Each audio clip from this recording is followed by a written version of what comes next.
It's a party. Kind of party.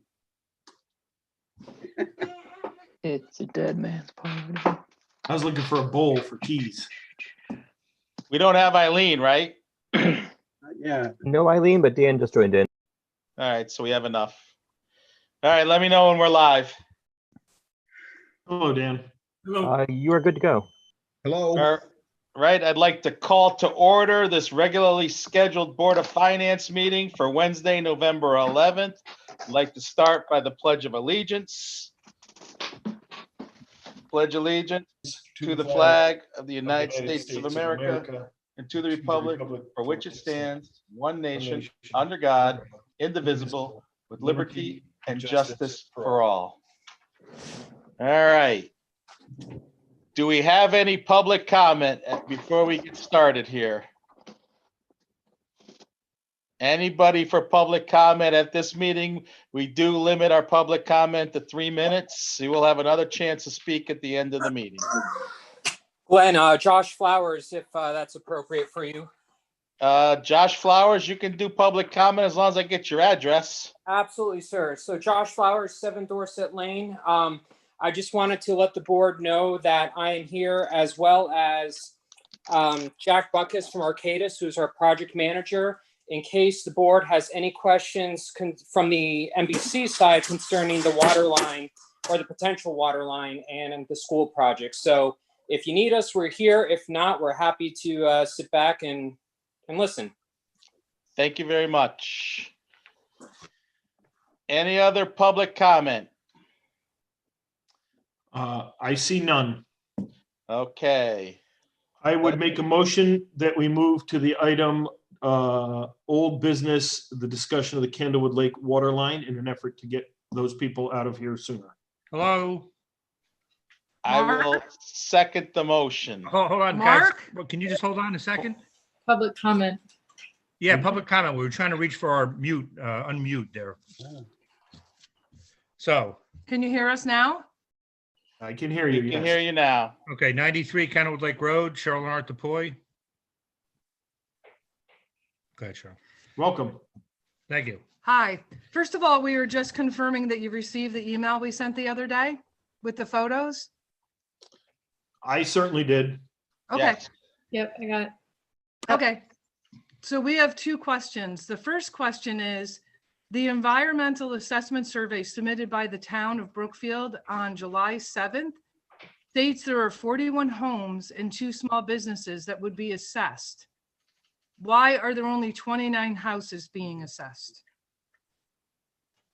In public comment, we're not allowed to answer questions. We can only take notes at this time. So, Okay, well, what's your second question?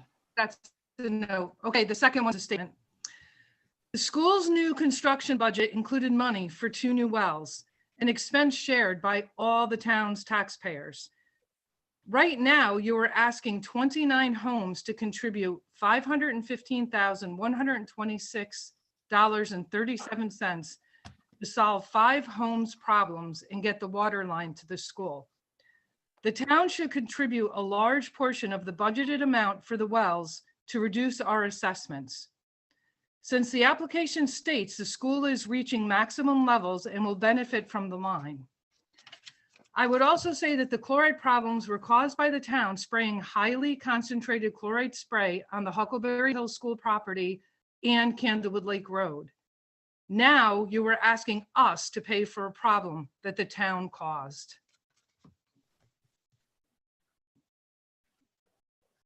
Okay. Anything else you'd like to add? Thank you very much. Thank you. Any other public comment? Okay, Mark, you want to make your motion so we can move on? Yes, so in the effort of allowing experts to get on with their lives, I would make a motion that we move to old business Candlewood Lake Road water line. I will second. Any discussion from our board? Good idea.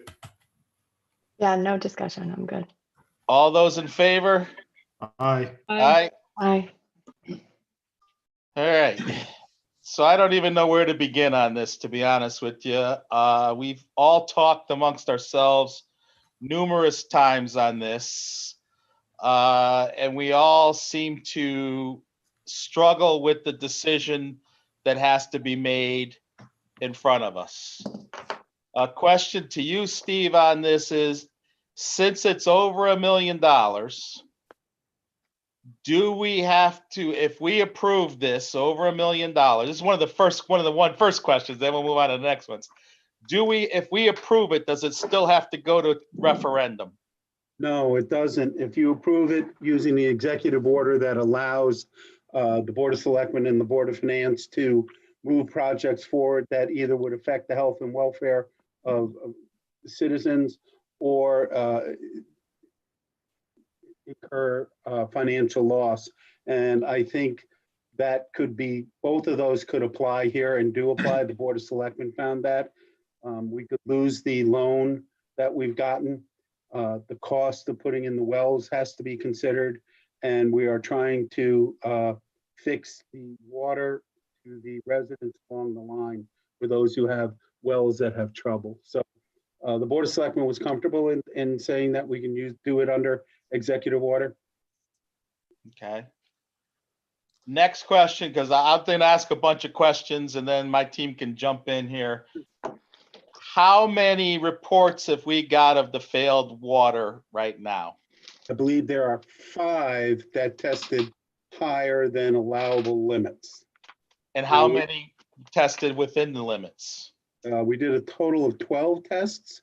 So 7, that would be 7. Is that right? 7 and 5. Okay. Is there a random disbursement of that? Is there a map somewhere that shows us which ones are bad? Sorry for cutting in, Glenn, but No, that's right. are they like randomly spread out, or is there a pattern No, it's more towards the north end of the project. But closer to the school? Yeah, we can create a map. We're also about, I don't know if you've seen the emails. Some went to you, some went to me. I think about half of the people have asked for their water to be tested. We've got the test kits here in town. They came in yesterday. We're going to ask each of the residents to stop by. We'll put them by the front door so people don't have to come in. They can just collect it, sample the water, and then send it directly to Hydro Technologies. And it takes them about 5 to 7 days to come with results. They'll send those results to both us and to the property owners. That's the board had asked for that during our last meeting. Okay. Mrs. DePoy asked a question that was actually on my list as well. What is is it going over 2 businesses, this assessment, and 30 homeowners, or just the 29 homeowners? Just the 29 homeowners in the town's school property. The plan for this project has changed as they normally do over time. So that's why this was the least expensive, most effective way to go forward. And it ended up with 29 properties plus the school. Okay. Now, these numbers have moved around a lot, and I've struggled with them myself, and I think my team and the board have all struggled individually.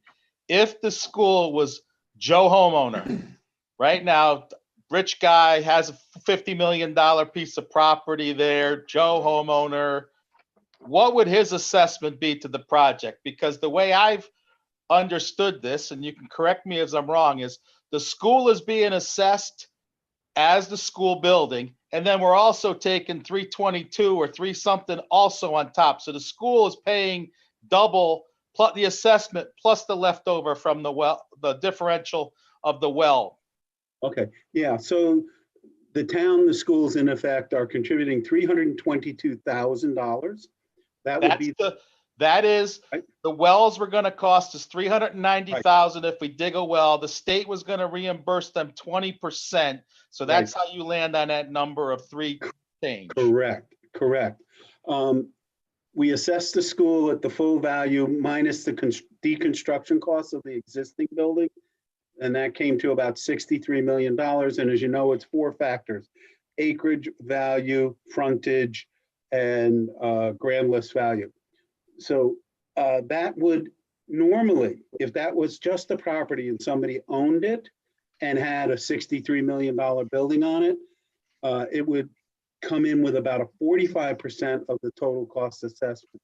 The Board of Selectmen made the decision in order to make this much more easier for residents for the town to absorb 60% of the cost.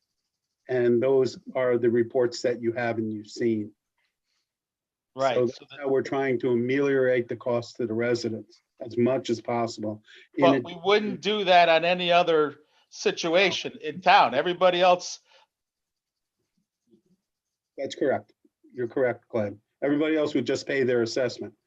And also, as a reminder, of all the construction costs, once we get the loan, 25% will be forgiven. And we Right. estimate that to be $391,000. correct. But the school essentially is going to pay the cost on top of the assessment. So the Yes, school's getting double dipped. So when we do budgets, the school's getting whacked on the front end of the new construction of the 322. We're taking that, but it's paying the full assessment the whole way. yes, the town will be paying that assessment also, right? That's correct. Then on homes, road to house. The way that we've seen the formulas and everything else is, that's all been lumped into the main project and then being spread out over everybody's bill. So That's correct. We wouldn't do it that way. Marcia, do you have control of the screen? Maybe we can pull something up and you can see it. Okay. We separated it out for tonight's meeting because our intention was always, one, we can include the cost of hooking up houses for those houses who have contaminated wells or have high levels of contaminants approaching the limits. So that could be rolled into the project. Other properties have the right to hook up, but they would have to do it separately. Now, I'm sure we could probably arrange whichever contractor we hired to give them a discount, a volume discount. They're in the neighborhood, they're doing the work already. They don't have to mobilize all their equipment. So it'd probably be less expensive for them to hook up. But we can only include in the project those those houses that have contaminated wells or levels close to the allowable levels. but to be clear, the homeowner's still paying if the assessment was, so the homeowner, the project total is A. So we assess the whole project over the formula, the 4 categories. There's an assessment A, $400, say, per month, whatever, per year. Right. Assessment B, the homeowners that have a well water that is high in sodium, the regular price would be $8,000, but we're going to roll it into the cost and they're going to get a $6,000 bill, but they're going to have assessment B and have to pay that $6,000 over 20 years. Correct? Correct. So the town is not paying for any homeowner hookup road to house, but we're allowing them to use the vehicle to save 25% off of their bill. Correct. Okay, you guys on my team all understand that, right? Does that clear up anything for you? I hear what he's saying. I'm holding to my turn to speak. That's fine. I just want to make sure we understand the problem that we're looking at. So, and we also understand as a group that the 322, whatever number that's on Marcia's screen, is a difference from the schools drilling a wells, the 20% that they were going to get back from the state. That's how that number got landed on. Correct. Okay. Now, also on the flip side of this, we received a lot of letters saying from people saying, we don't want the water. We have a good well. We don't want to pay the assessment at all. In this process, how are we handling that? Well, that's a decision that we're here to make tonight. Is the good of all supersede the needs of the individual property owners? I fully understand those individual property owners. They say, I've got a well, it works great. I don't need a water line and I don't want to be assessed. I understand that fully. I do. But, like when we put the water line in on Federal Road, especially Southern Federal Road, where it hooked into Rolling Wood and other and other properties that were actually residential, a lot of these people did not want to have, town water. They didn't want an assessment and they didn't want to pay Aquarian for water. But we had to put the water line in. It's a painful process. It is, there's no doubt about it. We recognize that. I think everybody on this board, this is the biggest concern that we have, is trying to be scrupulously fair to all of our residents and trying to make this as low a cost as possible. My concern is that the school wells have, over the last few years, and Josh can jump in if you'd let him, the chloride and salt levels in the school wells have been going up. Even though we have to dig 2 new wells, it's the same aquifer, it's the same water. And I'm concerned that, I don't know how many years down the road, that those will hit the level, right? And then we're going to be putting the water line in then, and we spend $390,000 on wells that last 4, 5, 6, I don't know how long. It's a risk. You got to weigh it off. That's also a concern. If you go to Aquarian water, they test it. They make sure there's no uranium, no radon. They have to do all of the water quality checks all of the time. So you're getting pristine water going to these houses and to the schools. Well, I think pristine is a bit of an overstatement. I mean, you got chlorine in it, you got fluoride in it. I think pristine would be way overstepping bounds on that. It's a comparative. It's my word. It's a comparative term. You can argue with that. I'm not here to argue with you. I'm just making a In statement. full disclosure, Steve, I did call Josh today and I did call Paul Checo today. Yeah, well, it's a good idea. To do some homework and to understand this problem. And so I spent quite a bit of time, and that's why Josh is on when Mr. Butkus is on, in case we had to bring them in to this. My consensus, and the board can ask them to speak or not, my consensus is the water line makes sense for long-term financial plans, and it's a more secure way of going forward. Listening to the Paul and Mr. Flowers, I think it made sense. Now, Dan and Mark and Brianna and Eileen, Ricky, do you want to let them speak quick, or do you accept that this seems to be a solid way forward? I fully accept that the school needs a water main.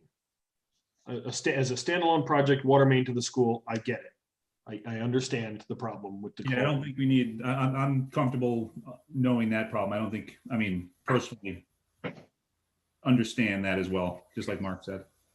Brianna? Yeah, I understand when you break it down like that, the water line to the school as a separate issue, standalone. I get that. Ricky? I understand. Eileen? Yeah, I do too. All right, so Josh and Mr. Butkus, I think we got the information that we needed from you today. I appreciate you being on. If you could stay on, obviously, if you want. But I think the problem now lies in with this board is how and who's paying for it. I think that's the next step of this. So I appreciate your time. And if you want to move on, you can. If you want to stay and listen, you're very welcome to. So, all right, I would Mark. like them to stay in case there's a question. All right, so Mark, go ahead. Start the process. Lucky me. So Steve, just because we don't have to go to a referendum, can we go to a referendum? Let's start with that. I'm sorry, say that again. I didn't quite catch it. Just because we don't have to go to a referendum, because we could declare this an emergency, and I agree with you, we could. Right. Do we have to declare it an emergency? Do you have to? No, you don't. Can have we to. do votes in like we just voted for the president? You could. That's probably a 90-day process, and that is going to eat into the design. Maybe Josh, can you jump in here, Josh and John? Eat into the design criteria for the school, because they want to go out to bid in December, I believe. Right.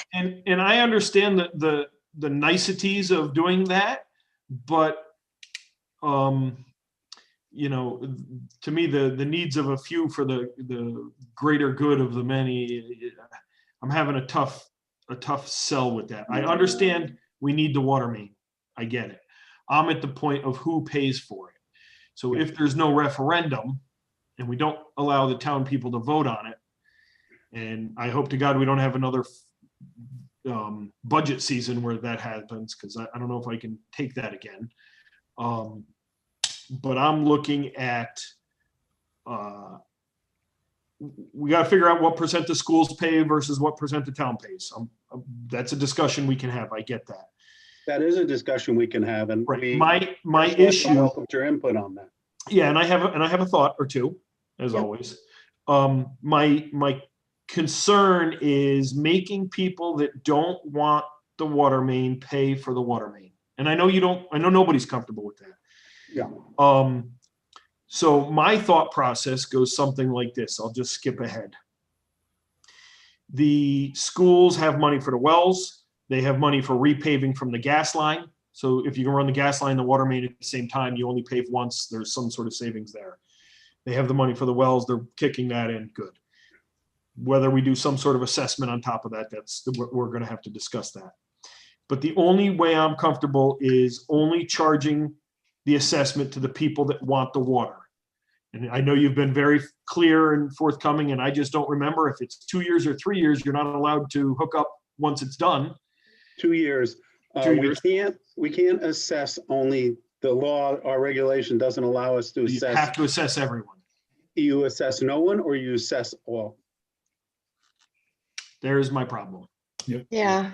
Can I jump in? And I apologize, but to get me up to speed, I apologize. I wasn't at the public hearing. I was wondering if somebody could summarize. I noticed that we got 3 letters, and I noticed there were 6 speakers on the minutes that weren't in the people who submitted letters. Can somebody just give me a quick summary of what the consensus or what people thought at that public hearing? Yeah, sure. Glenn, anyone? I could try. So Basically, nobody wanted to pay for the assessment. basically, Was it unanimous among the We 6? had, I'll Yeah. summarize it. We had the DuPois who are obviously have a situation, who expressed their concerns, which are legitimate concerns, that they've spoken to the DEEP, they've spoken to DeGrazia, they've spoken to a lot of people because they do have concerns. We had another homeowner that had concerns about what it's going to do to affect his property, Mr. Johnson, and how he's going to, how he can handle it. We had a woman Floripe's called in and said, what happens if I don't pay it? Will I go to jail? The 4th person was a woman trying to buy a home at 112 Candlewood and basically asked a bunch of questions and said, since I got to pay this water assessment, good luck, Brookfield. I'm moving on. Thank you very much for your time. And decided not to buy She a wasn't home. even on the line. I know. She decided not to buy a home based on the assessment or the possible assessment. And she called me the next day and we spent a half an hour on the phone. I think she wasn't understanding that this doesn't affect her. She said, what about the future? I said, it could happen in the future. We don't know. We might go up to Candlewood Shores. Who knows? Okay. And we had another homeowner say that they don't need the assessment, basically what the letters have said. So it follows the same themes as the letters, Dan. We have the DuPois who have the obvious, reason and a concern. And then we have homeowners that are saying, I don't want it. I don't need it. It's a school project. The school should bear the whole cost. Yep. So I guess 8 of 29 homes have voiced their opinion. Have there been any other calls to town hall, either in favor or against, from the people who are affected or that do want to hook up? Yes, we've gotten a number of emails. I think that the Board of Finance was included on all of those. I have 3 Yeah. emails. I have Right, 3 as well. they weren't on the agenda because I had submitted it and then all the emails came in after. So I apologize for that. Yeah, but the basic tenor of all the ones I've received follow the same line, Stan. Okay. They're concerned. They don't, who wants to pay an assessment? No one. Yep. So Okay. if I could just interject real quick, Dan, while I believe the letter was clear, Steve, and I thank you for getting that put out, I think that some people misunderstood in thinking that if they don't attend and they don't do anything, I know some people thought that they're not going to have to pay. Yeah, As yeah. clear as I think that was in your letter, and I think you did it right. So my guess is the people that we're not hearing from think that they're not going to have to pay. Think it doesn't affect Could them if be. they don't hook up. That could be. We sent 2 letters. One person did voice that comment and ask that question. I think we were very clear in reiterating that we don't have a choice. If we assess one, we assess them all. Yep. The other option here, and I'm open to discuss it, is that the town pays for the water line, and then we ask the residents just to pay for the hookup if they want to hook up. What are those The net cost numbers? of that is about 1.3 million, I believe. Yeah, that sounds right. What I don't want to get into is Brookfield is not in the business of supplying water mains to people. Right. So does that open us up to a developer who's developing something and needs a water main run, and hey, you did it for Candlewood Lake for the greater good of the community, and now you better do it for me. No, I think we could easily say that the purpose of this water line was to supply the school. And And it as was I've for said town- from day one, as a standalone to the school, I'm in favor of it, yes. Right. Right. So I could definitely lean to the idea of the town pays, as much as I don't like the town paying for things, the town pays for the water main, school pays its portion because they're definitely hooking up. Right. And anyone that hooks up has to pay the fee to hook up. I can't see assessing people for something they don't want. That's a fair point. That's my point. That's a very fair point. It's an understandable point.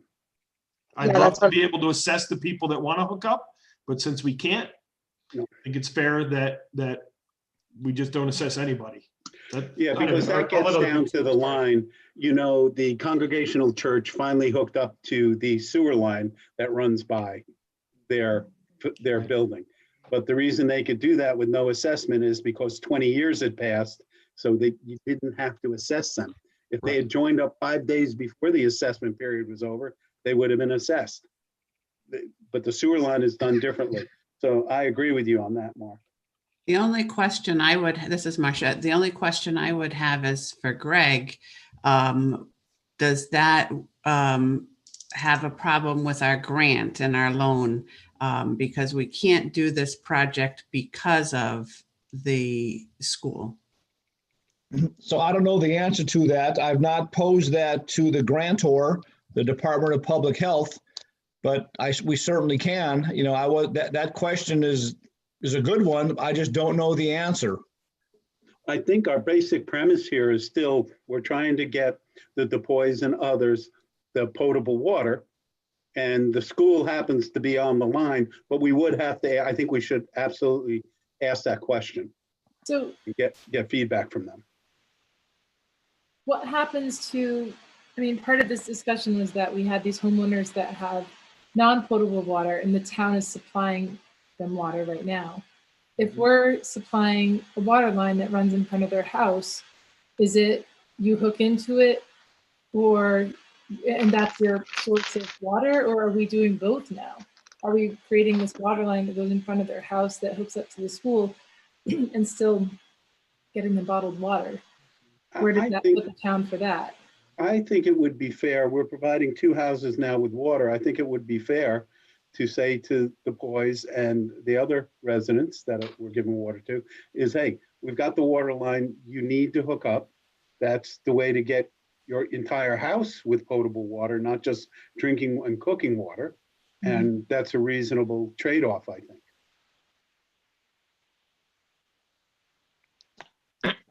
If I can, I'd like to add one comment. While the road is opened up and all the equipment is there, if there's any property owner who's on the fence as to whether they should tie in or not, it will be significantly less expensive if they tie in during this project. Not only will they get the 25% forgiveness, but No, they won't, Greg. Greg, they won't. No. Unless their wells are failed. I'm Or talking, close. those are the ones I'm talking about. Those that have failed or those that are near failing or show an accelerated level towards a failure rate, if they decide not to,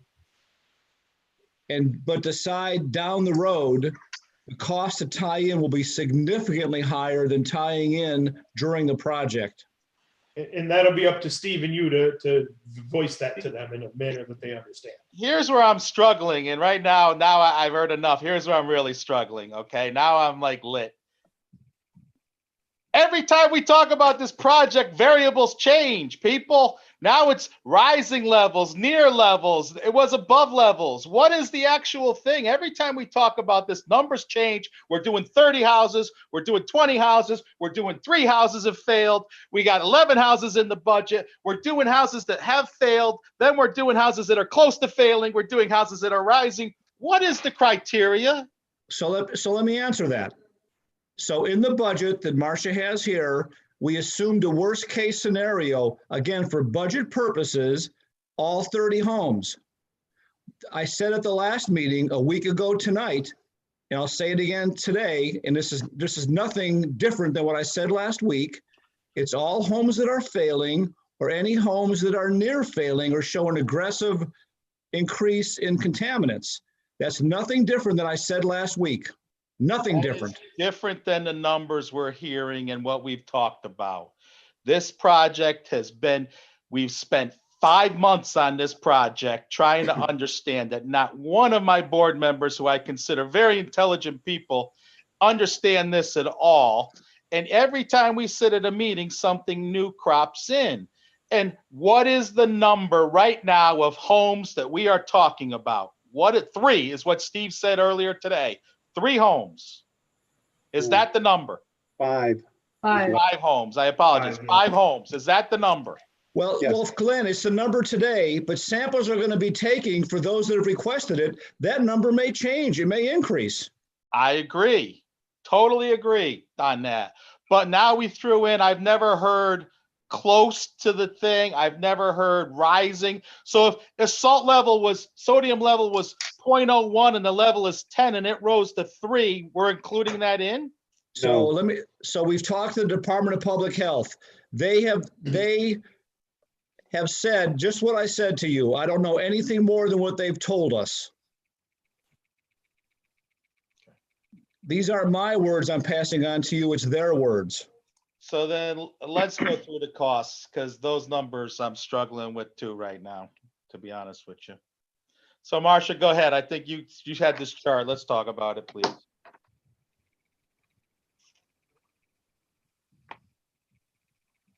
Steve, do you want me to take this? Sure, go ahead. You All know right. the numbers as well as anybody.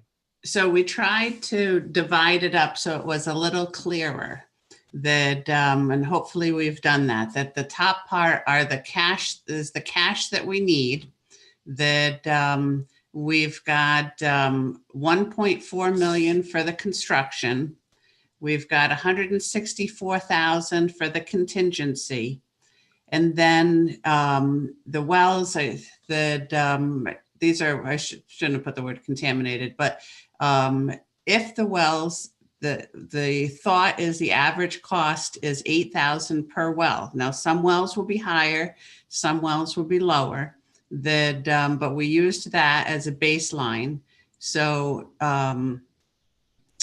this is assuming a third hookup that are contaminated, near contaminated, whatever the criteria is, that this assumes 10 wells. None of this makes that much of a difference to us as far as the cost, because there'll be the upfront costs, but they will be paid by the homeowner. So we have the total cost here. The costs that are not eligible for the loan, these are the soft costs. We're doing these outside the loan so we can save some money and not have to follow the procedures that the state would require us to do. So that's how we get to the total here in green, which is the total amount that needs to be approved. That some coming from the water line, some for the hookups. That the sources of the cash, the state will pay 25% of the construction costs. That so here we've got 391,000 for the basic water line, and not the hookups. They'll pay 25% for the contaminated wells. And again, that's contaminated, near contaminated, as Greg was just talking about. That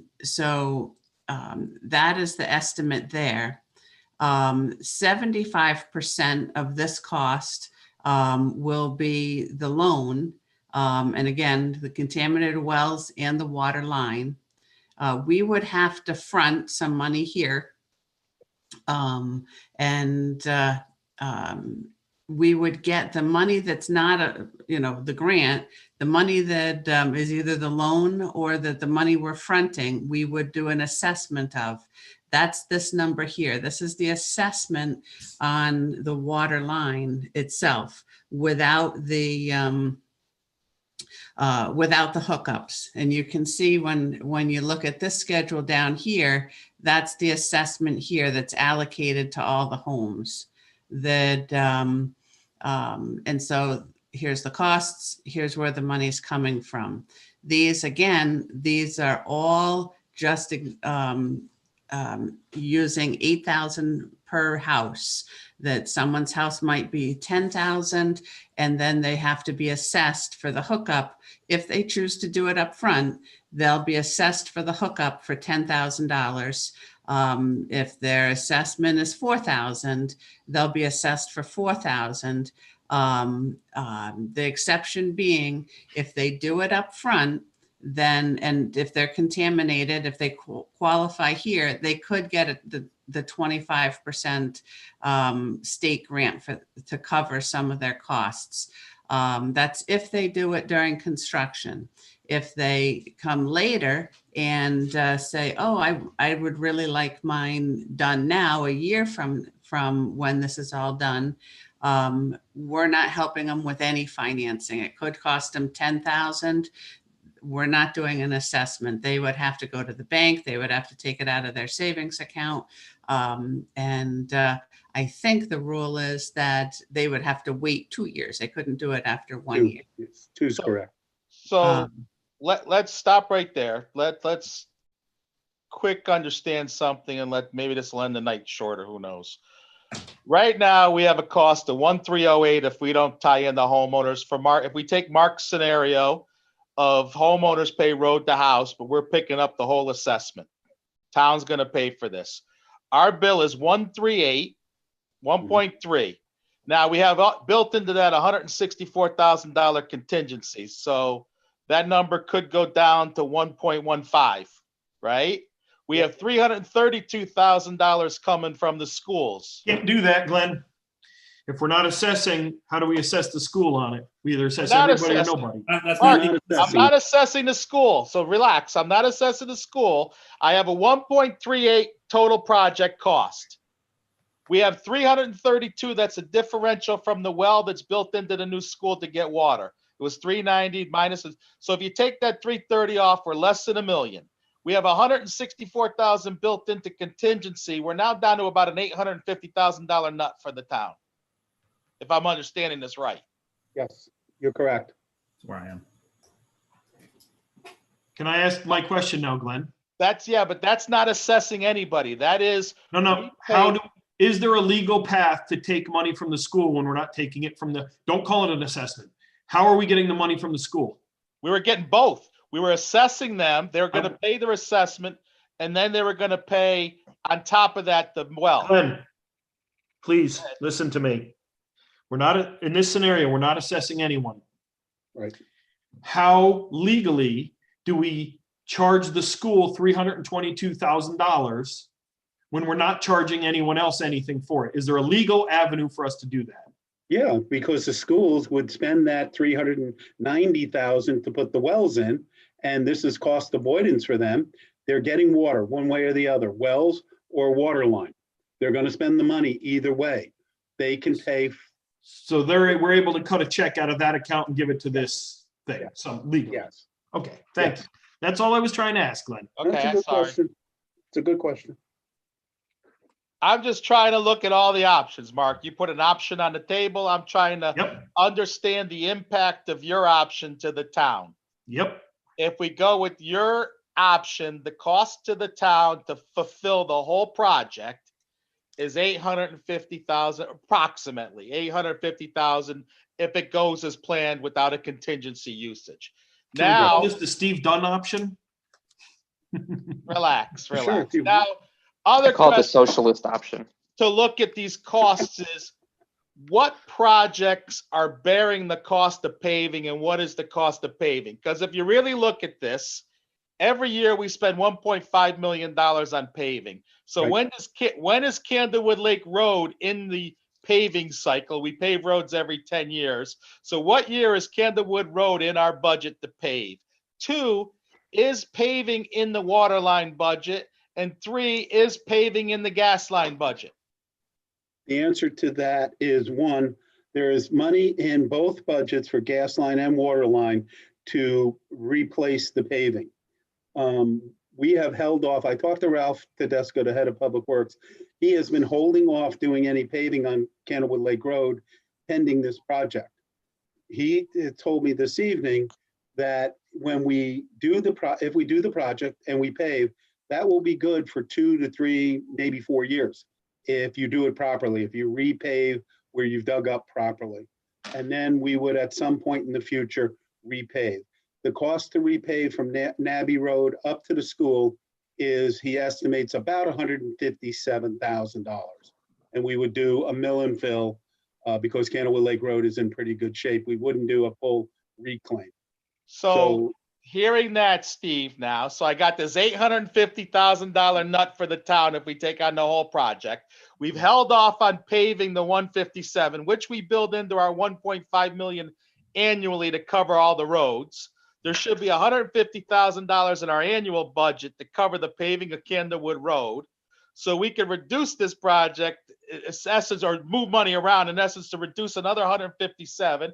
And if we can convince the state to allow us to do the propane line at the same time without paving the road, we get $300,000 off the 850. We're looking at a $550,000 nut. Yeah, but the only concern I have with that is that they, do a 30-foot section, then they repave immediately so we can open the road. Then they do a 30-foot section. It's not like Ralph's hiring a guy to come in and just pave, right? Doing the project over 3 or 4 days. So I'm not sure it's really fair to say we're going to save that $157,000. I mean, I've driven on roads that have been dirt that have just been filled. The section that's been cut out was dirt packed down. I've driven on roads like that. Why we can't do that? No, not on Candlewood Lake Road. You can't Even that section in front of the school that should be 25 miles an hour because of the school zone. I mean, a lot of that section from Nabby to the school should be a pretty slow speed. It is, but we would have to pave it. You can't have Candlewood Lake Road not paved. But how long is that? I mean, how long? What's the time frame for setting the water lines and the gas line? Next summer. But how? Well, it's cutting the asphalt, Mhm. cutting the asphalt, excavating, Yep. hauling that excavated fill away, running a water main, running a gas main. One can kind of follow behind the other, but running a water main, ductile iron is not a quick process. No. And then refilling, compacting in 6-inch lifts and doing it's a couple of month project. Yeah. At best. Yeah. And we can't But leave it. what I'm hearing is we are going to cut open the road, do all that thing. We're going to go 30 feet. We're going to pave 30 feet. We're going to go 30 feet. We're going to pave. And then we put the gas line in, we're going to dig it all up again. And then we're going to redo it. Mhm. No, I think they try to do the gas line and the water line simultaneously. We're going to try to do that. They do have to be separated. But it's difficult. It's very difficult. We're going to try to bring, I think, the water line up first, right, on the far edge, far east side of the road. And then we have to move over a couple feet to do the gas line. And that would be, I think, Greg, jump in here, that they would do the water line and the gas line would follow. But it is possible to pave the road so that it will stay in good drivable condition for 2 to 3 years at least until we decide to repave Candlewood Lake Road. So a couple comments. The water line will go in first because it's going to be deeper. The gas line will follow after that. Ralph would only put the first course patch on all of Candlewood Lake Road and let it settle for a full season before doing the final paving the following spring. So you will see a temporary patch on during the winter of 2021, and the final pavement will be done the following spring. That's normal practice. So here's my question again. What is budgeted in the water line? Now, Steve said it cost $157,000 to pave from that. Is that a full pave or is that a patch pave? And what is in the propane, the gas budget, 157, is that a full pave or whatever? What are the contingencies built into this number and what's the cost? So here's my answer, and Steve, you can jump in as well as Josh. The numbers you are looking at are only for the water main. The gas main has their own budget, is fully funded by the school project. Of course, we're going to work together to minimize any extra costs, but these are just assuming only a water line project. Greg, I'm going to ask the question again. How much is in the paving line for the water line budget? How much money is a line item? Of that $1.4 million, what is in there for paving? I don't know the answer. When we talk to Aquarian, as you know, and I think you all have seen the emails from Carlos, we asked for the total cost of the job, including total repaving, and we got a number of so much per linear foot. That's how we came up to 1.4 million. So Greg, you're somewhere around $7 a foot for the paving, right? $5 to $7 a foot. I don't know. I'm telling you how we got to 1.4 million. Now I can go back to Carlos and ask for a break. I might be able to save us some time, Glenn. Industry standard, $5 to $7 a foot, figure on the higher end for a road. If it's $154,000 to pave the entire width of the road that length, we're doing a 4 or 6 foot wide strip. $25,000 to $50,000 is what we're talking about. We're hemming and hawing over a $25,000.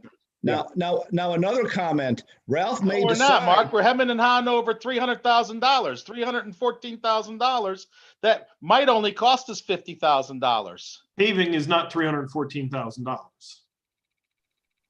Where'd the 157 come from? That was Ralph's number to repave the whole section of road from sidewalks, from berm to berm. 30-foot wide road, and that's to mill and fill. So we take it down in 1.5 inches, 2 inches, and then repave from Nabby Road up to the school would be $157,000. That's much different than Mark's comment, the 4-foot wide piece that we're filling in.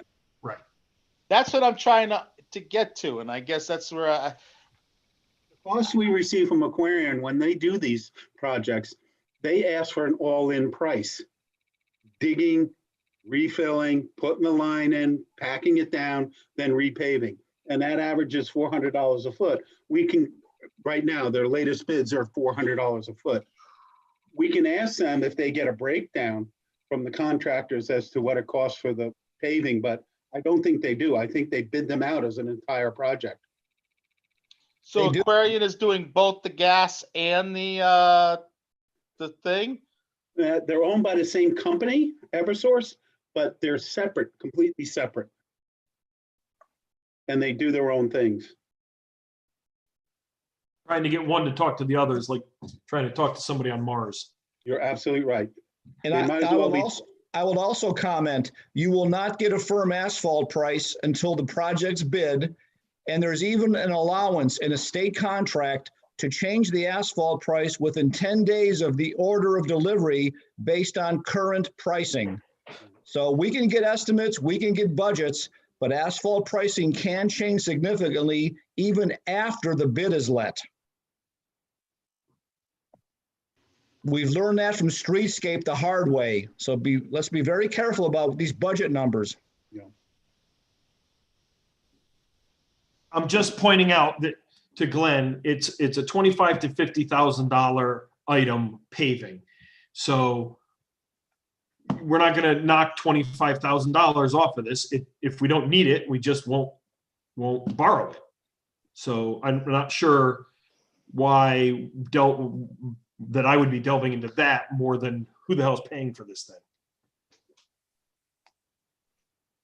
I mean, Glenn's trying to find efficiencies and savings to bring the number down to get what the final number could look like. So I definitely understand where this is going. But I think we're looking at two different paving scopes.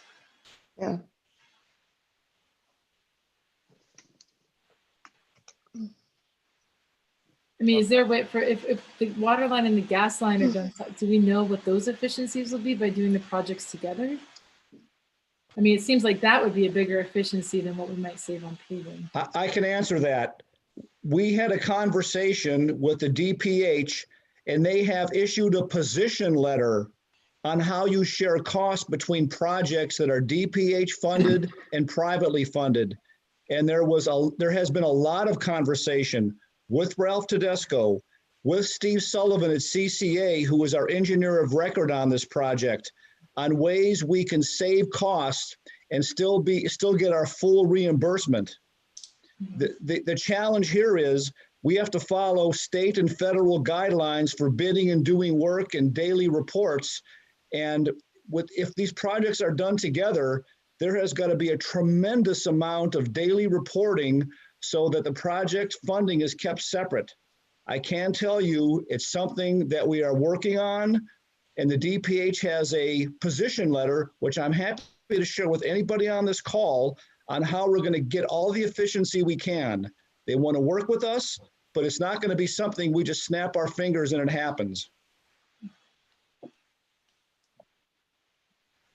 Greg, would you agree that trying to align, I'm going to guess it's Yankee Gas and Aquarian to work at the same time, even though they have the same parent company, is going to be a nightmare? Yes, it's going to be a challenge. I've said this now. I run into it almost Yes. every day. It's going to be a challenge, and I wouldn't be surprised if they're going to be two separate contracts. Make no mistake, it will not be the same contract. The question is, how can we coordinate two different construction crews to work together to minimize costs between them? That's going to be a tremendous challenge, but we're up for it. Ralph Tedesco and I are up for it. It's not going to be a trivial exercise. You know, Mark, you're right. You're in this business. You know what it's like. It's not going to be easy. Yep. Glenn, Mark, Josh Flowers here. I don't want to speak out of turn, but I could opine on this if you wish. Yes. Hey, Josh. So we've had this discussion with our design team and design professionals as well as the project managers, as well as OGS, who is our construction manager. And as Greg stated, and Mark, as you know, yeah, it's a nightmare. However, it can be done. And the approach that we've been taking is, you know, I'm going to call it a worst case scenario where water line's done. We have a drop dead time line for the school to have water for all the hookups, obviously, as well as the gas. So right now, this is purely within the school budget, and it is encompassed in the project budget. The plan is for the water line to be ready. Then even if the school contractor, I'll call them, have to go back and dig out item 4, relay the gas line and recompact it. That's what we are planning on. There can be some efficiencies if, you know, we can piggyback this better. We are not planning on it at this time because, you know, assume worst case. So it can be done. We are trying to plan it out, or all the design professionals in our team are trying to plan it out the best we can, but we do have drop dead dates. So that's going to play the biggest role. Worst case scenario, water line goes in, it's temporarily patched, that's dug up. Right now, the school budget or the school project budget is calculating for that. If we can save money, great. If not, we're okay in terms of the school project budget. So Josh, let me just ask you a question. So the water main is going to be 42 inches bury depth. The gas main, I'm imagining, is going to be 24 inches. I honestly do not know the actual figures. I believe it is a 2-foot. It'll be 18 or 24. Yeah, I think it's a 2-foot separation. Yeah, and then they also can't, but they also can't be right on top of each other. Also, right? So I'm not sure how much efficiency we're going to get in trying to get them together. They can be on top of each other. It's just a separation. Okay. I thought Aquarian changed that, but okay. The real savings would be if we can do all the patching for both the water and the gas on the same day and the refilling and trenching. That's where the real savings is. Right. Okay. All right, Dan, any questions before I give my last final? You know, my question comes back to the homeowners who don't hook up. Are we as a town then alleviated from the legal problems if, you know, somewhere down the road, tomorrow, next year, they have water issues? Are we going to be required to provide them potable water or a hookup? Well, we are providing them with potable water. They would just have to hook up to it. So It runs right in front of their house. we would be, our risk would be mitigated just by putting it in if they didn't hook up today. Yes. Okay. I believe so. Brianna? Sorry, I was taking notes and trying to catch up. So come back to me. But yeah. All right. Eileen, thoughts? Yeah, I'm just piggybacking on what Dan just said. So, you know, we've heard a couple of times that if the water line goes through, somebody doesn't connect to it, they've got to wait 2 years, so we're not digging up this newly paved road. If in the meantime their water is tested and it falls within these over the limit values, would the town then needs to provide them potable water until we can dig up the road again, right? I think in that case, if somebody came up with water that was not potable, we would, remember, this is a town rule, Public Works rule. We could allow them to put a line in. I think we wouldn't have a choice. The thing is, we just don't want to dig up a brand new road. Yeah, I get that. I just didn't know if we were going to be stuck with this 2-year limit of then still providing potable water outside. No, I think we would have to let them hook up and just live with it. Well, But if somebody who didn't have high levels wanted to hook up, we could say, hey, you can wait. Yep. Yeah, and the benefit is if we're getting the patch is going to last us for 2 years before Ralph remills the road. Right. Yeah. What do we care if there's a few patches on it, a few extra ones? Yep. True. Okay. Ricky? Nothing here. I'm still trying to take it all in. All right, I'll go. My initial thought before the meeting was the water line is a standalone water line, no connections. We've just run it as everybody's assessed per the ordinance of the town. And we work it as a scalable project, because if there's something like this were to occur again, are we going to get ourselves into a non-scalable precedent? My thing would be, we run the water line, we do not pay for hookups from the roads to the houses. That would be individual basis. The homeowners that are infected do have ways to discuss with the town hall through legal matters. And I think for people who couldn't afford it, and Marcia, correct me if I'm wrong, there was like a state grant or something that people could apply for that maybe would cover some of this. And Marcia, am I wrong? Yes, we have a federal program through the Small Cities Block Grant that may be able to help those that are low income. And that would give them very low cost funding for this. And we put a lien on the property. If they can't afford it, then when the property is sold, the town recoups the funds. But it's a very good way to get low cost financing for projects like this. And we've already checked with them, and these would qualify for those who meet the income requirements.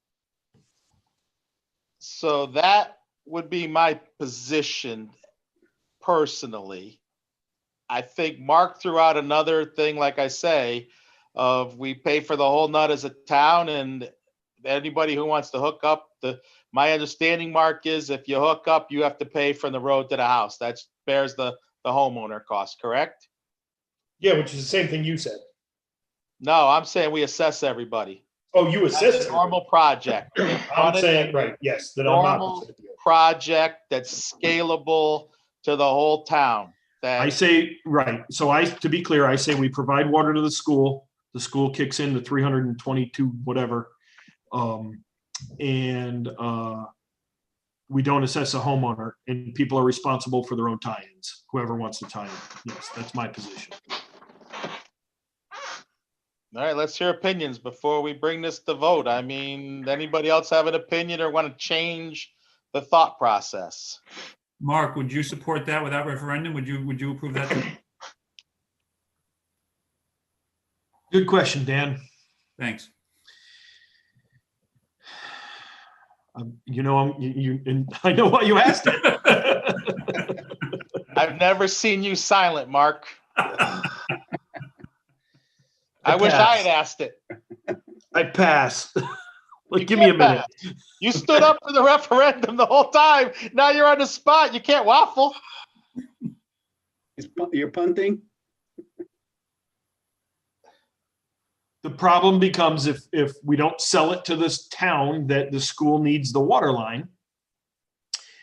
And because you have this emergency provision, but does that emergency provision warrant or take effect if we're doing it for the school? I don't think it does.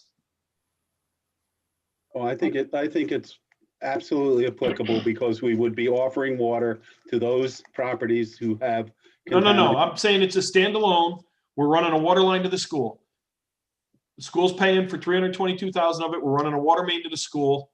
Town's paying for the rest because it's for the good of the school. Yeah. If any homeowners want to hook up on it on their own, they're welcome to it, their own cost. Yeah. Because I think the answer is yes, because of risk and cost avoidance in the future.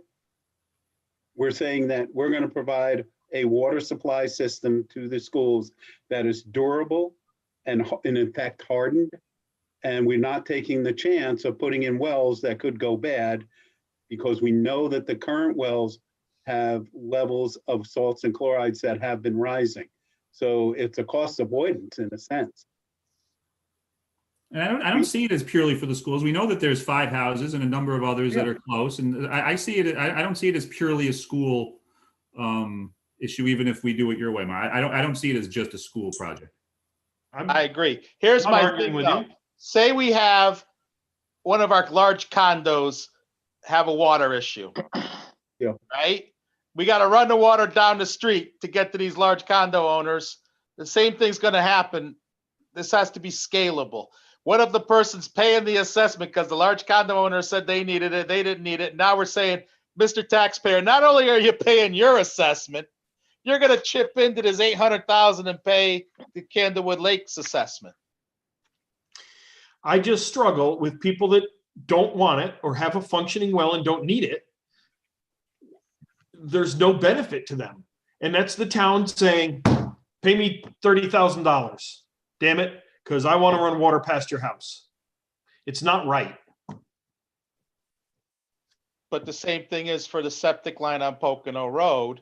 There's so many people that have failing septics. There's so many people that don't. But when the line goes through, the people have to pay the assessment, whether they hook up or not. That's part of the town growth. Did you vote on that, Glenn? No, you can't vote on it. I can see all the points, and I firmly feel for the homeowners like you do.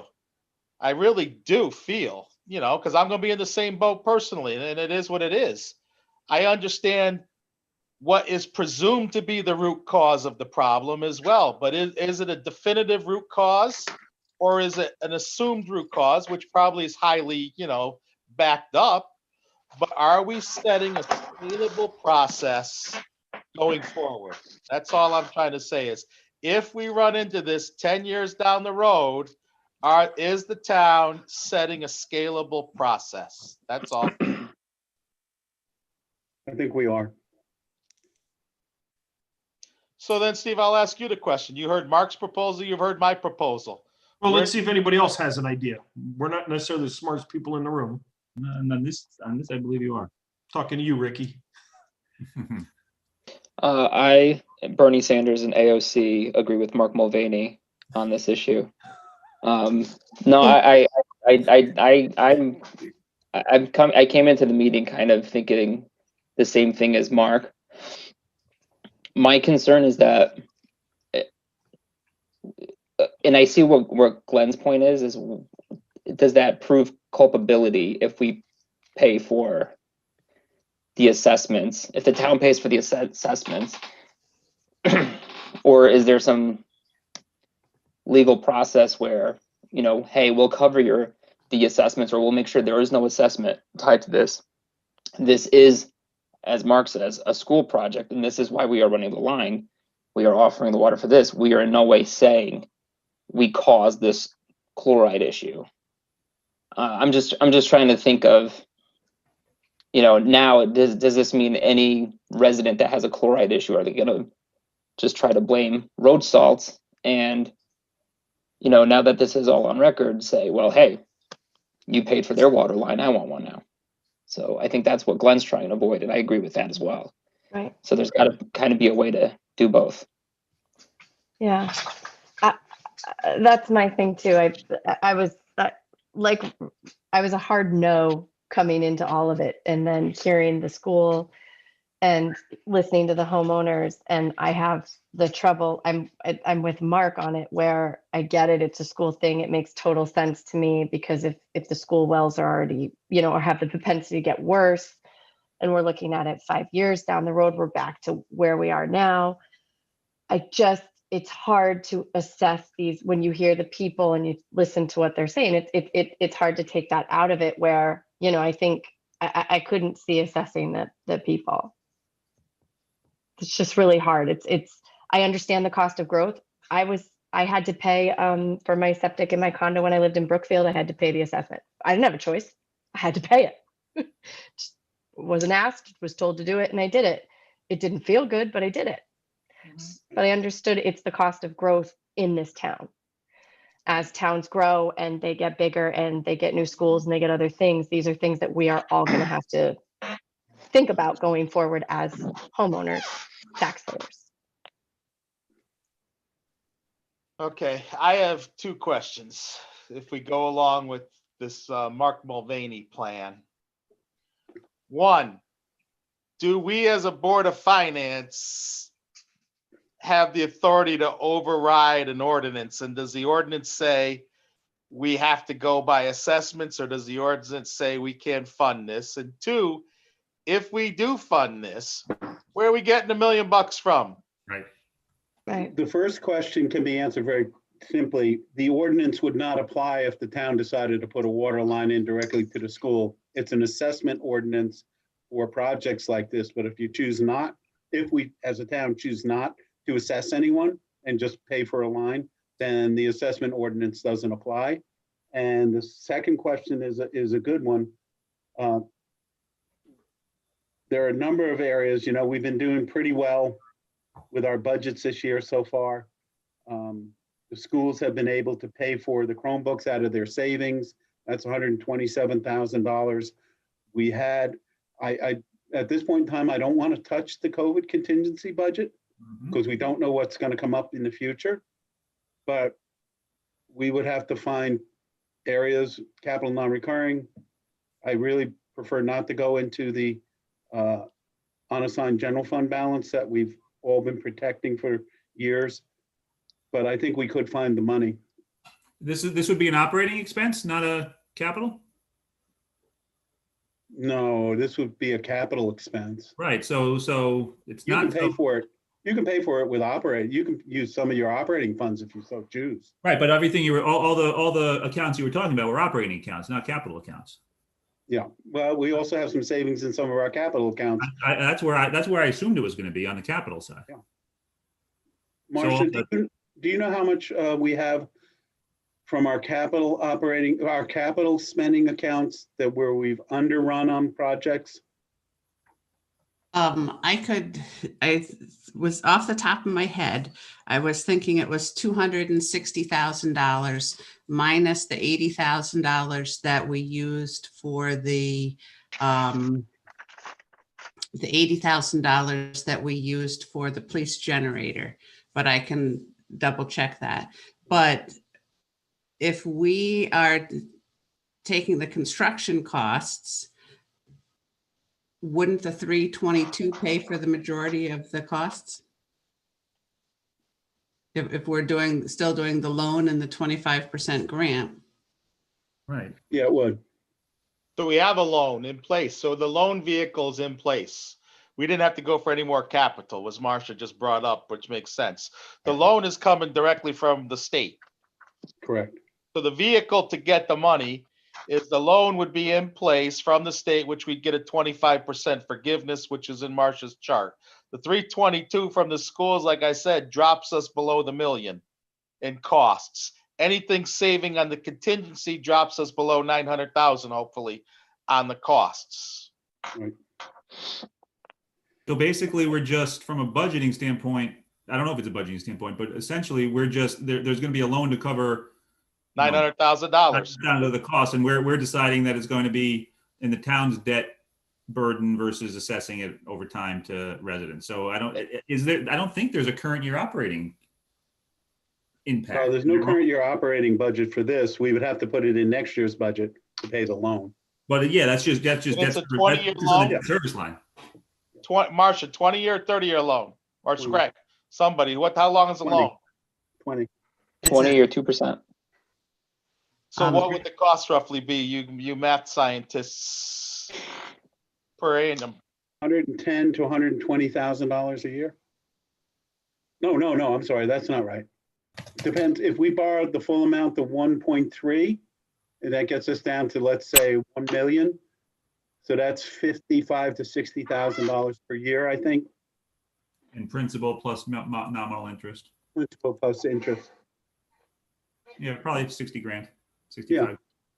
I just want to make full disclosure that if we're putting money in, that we have to take this cost minus 322, because the way the grant contract is written, any money that we put in reduces the loan and the 25%. The way we were going to work that with assessments was that 322 was going to go against the assessment. So the numbers will change slightly, and we can get that for you. I just want to make sure that you're all aware that this changes things a little bit, and it'll be slightly less than 391 and slightly less than this. But we can Wait, get so can I clarify? Are you saying that if we were to apply for the loan for the full amount and then take the school portion, if we apply for the loan for the full amount, we have a greater amount coming back to us from the state for the 25%? Yes, and so maybe what we would do is say, well, let's just cut the school budget by 322, and they don't have to, and they'll come in 322 under budget. So there's some things that we've got to just. But could we take the 322 and put it aside so that we could basically help use that to pay down the remaining portions to cut into that, so that way we can kind of get the benefit of both? Like a debt reserve fund? I think if we didn't formally do that, I bet we probably could. But I just wanted to make sure that you know that there's some manipulation that needs to be involved. So what Ricky's saying is we borrow the 1.3 million, 308,750. That's our project cost, right? As we're talking the Mark plan, we send that to the state. The 322 on the school side, we put into a debt capital reserve. After we go through the process, we can use that 322 to pay down the loan. Yep, right. We'd have to pay back ourselves this amount, the 135 or whatever it turns out to be, and we could do that. And even if you break it up over 20 years, it's cheaper doing that than, it sounds like it could be cheaper doing that than to use it up front and then get less grant back from the state. All right. I think I've heard enough. I think the question comes down, Mark, are you willing to do this without a referendum? Well, again, I'm only one vote on this. But I do have one other thing to say that really doesn't help my cause. But Steve, correct me if I'm wrong, the number that you have for assessments to all these houses is based on a formula that has allowances. And I believe we're at the maximum. Are we near the maximum that we would be allowed to assess people? We could assess them less. No, we're typically court cases, if I understand your question, court cases have looked at assessments against properties, particularly for sewer lines. Yep. And if the assessment exceeds 10% of the value of the property, the courts have said that's too excessive. Right. This is well below that Okay. threshold, well below. Right. 2, So 3, you're 4%. on the lower end then. Right. Yes, very much so. Okay. So Glenn, to answer your, thank you, Steve. Okay. So to answer your question, I still don't know. I mean, I understand the need for a referendum to bypass the referendum because you need to get an answer on this. But being in town government doesn't always mean taking the easy path either. I don't know. I'm going back and forth on it in my head, and I'm shocked that I'm doing that even. How do you feel, Dan? Through the chair, may I make a comment? I would approve it tonight. I think the easy pass is kicking it to the town, and the hard pass is making a decision on behalf of the town. So I would take that burden. I think it's the numbers we're talking about are minor compared to what we did in May. I think it's, we're helping out individuals, we're helping out the school. The overall debt burden is minor. I would feel very comfortable as a Board of Finance making that decision tonight. Mr. Butkus, it looked like you might have had something to say. Yes, I did. We have our plan review date with the state for the school, which leads to the ultimate permission to go out to bid. One of the questions on their form that is a pass-fail for them releasing us to be able to put this project on the street for the school is, has a water source been confirmed to be adequate to support it?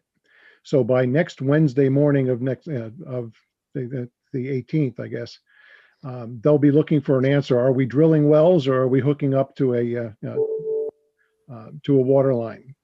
So any encouragement we can give you to come to a resolution tonight is would be greatly appreciated.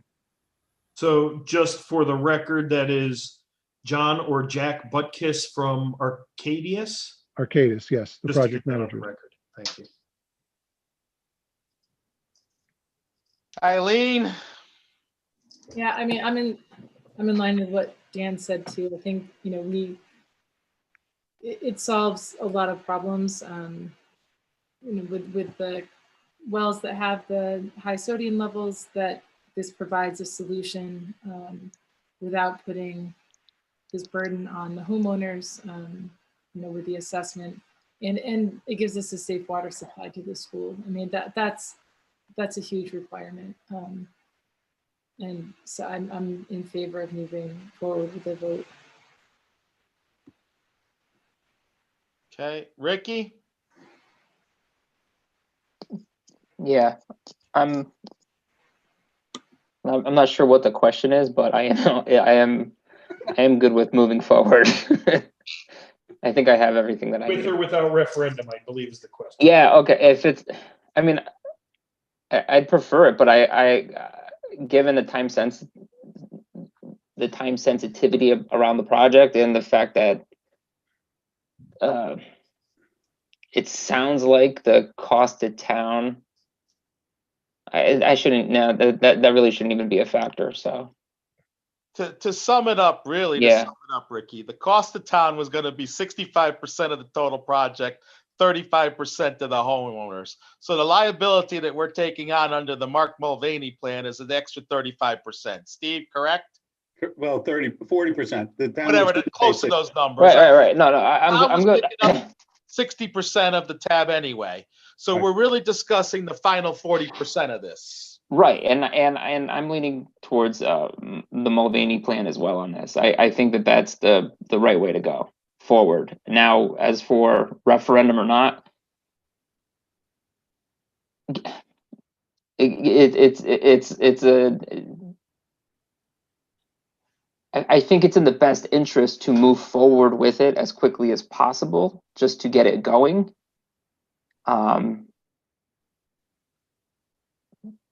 But I'd hate to say no to another referendum And then, yeah, it's kind of, I'm on the fence with that as well. I don't feel comfortable not going forward with a referendum, but I feel like in this case, it's probably what we have to do, which is crappy, but it's probably what we have to do.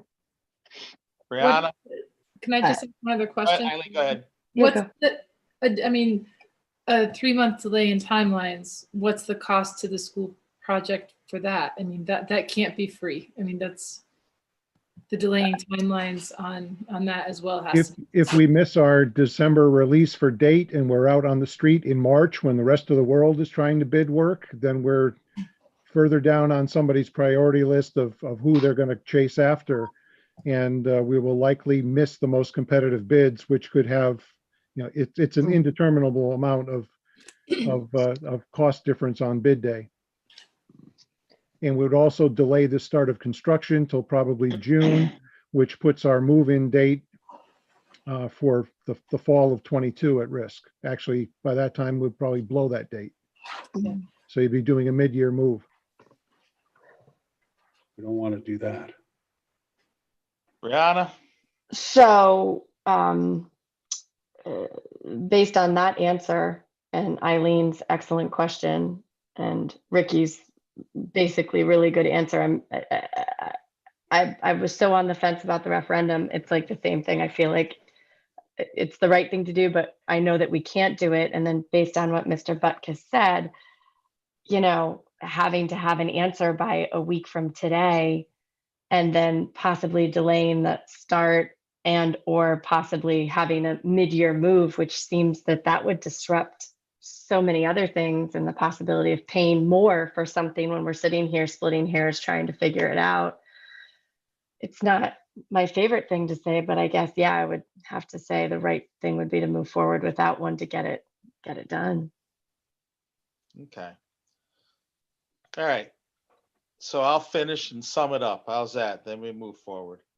I think we all want to go to referendum and it's our heart, but we were elected to do this, and it is something that we've talked a lot about, and we've all have the best interest of the town going forward, I believe, as a group. We're a diverse group, and I think even though we don't want to do it, we were elected to make these decisions, unfortunately. And then this is a time that leaders need to lead, and then we're the elected leaders. So we need to lead on this process and make the best decision that we can based on the information that we have.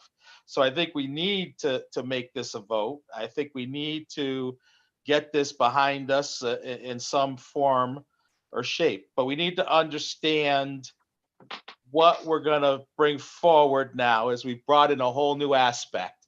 The Mulvaney plan, which we'll call it as, we need to clarify the town will pick up the cost of the construction. The school will, however vehicle that Marcia and Steve decide, we have to approve $1.3 million, it sounds like, tonight. Steve, Marcia, and probably John Lucas had to decide how the 322 is going to be set aside and how we maneuver that into it. The homeowners now have to pay from the road to the house, and they will be doing that under their own financing. The town is not bringing that into this play. It's going to be strict. This water line is for the school. We're paying the 322. We're financing 1.3. And the homeowners are responsible for all costs road to house. Is that what I'm understanding? I think we want to be careful about that for the houses that are contaminated or near contamination, that the loan that we're getting is to ameliorate their contamination. That's why we're getting the 25% off. Does the school count as close to, now that we have this new term of close to the limit, does the school count as close to the limit yet? It falls and under rising. I was just about to say that. It's Greg been said rising. last 5 years. Greg, Steve, does it fall under rising or close to? I don't think it would meet today it would not meet the requirement, I don't believe. It's not to the level. So then we So- have to include. So, the so I have two comments. The levels have been rising. The schools have been doing appropriate remediation to stay within the standard. You also need to know, and I've said this before, this DPH loan is only to remediate problems that are existing, not a future construction. So this project is running and will remediate any issues with the existing school. Beyond that is, beyond the scope of the DPH loan.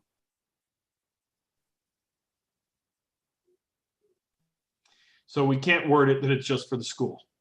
No, I don't think we should do that. We're getting back into the, we're getting, all We're right. setting then it sets a precedent. Yeah, I'm back to it's not scalable anymore.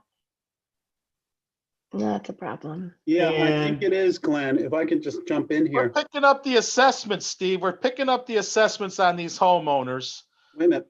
That I'm gonna, before you say anything, before I make a vote, and I'm not gonna put forward this vote unless the board does this, I want a definitive report saying we have contaminated this, a definitive 100% report saying this is our issue, because I think we're reaching out with a olive branch here that resolves a lot of costs, and the net cost to the homeowners is negligible.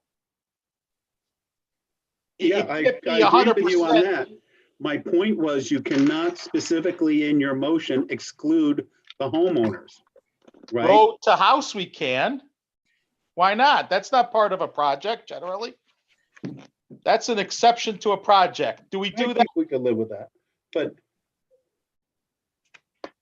yeah, I think we could live with that. What was your original point, Glenn? I'm sorry. My original point was to clarify what we were voting on. Since we are picking up the assessments. We're not picking up an assessment. It's no longer an assessment. Correct, but if we go the other route, the homeowners would all be assessed. Correct. They would all be paying whatever annual fees. We are Correct. taking that on as a town.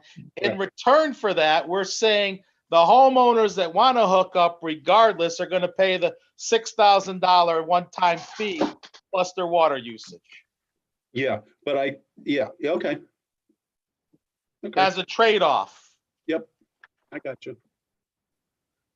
We're appeasing the homeowners that are saying, I have a good well and don't want to pay for the water. We're appeasing the other homeowners that do have a problem. We can't definitively say it's the town, although we understand the different causes. It very well could be the town. However, we're saying we're going to pick up the whole cost of the water line project, bet it on the town's shoulders. Your cost is from the road to the house. That sounds reasonable to me. Right? Question. Go ahead.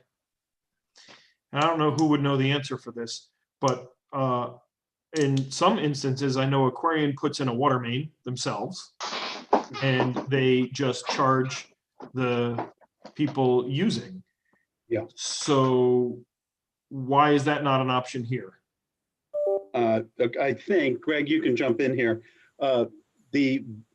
The number of properties that they can reach with this water line would not make it financially viable for them. Because I can recall them running it to a single building. And I don't know the exact how far they ran it. It was probably only 500 feet, not 1,000 feet. Right.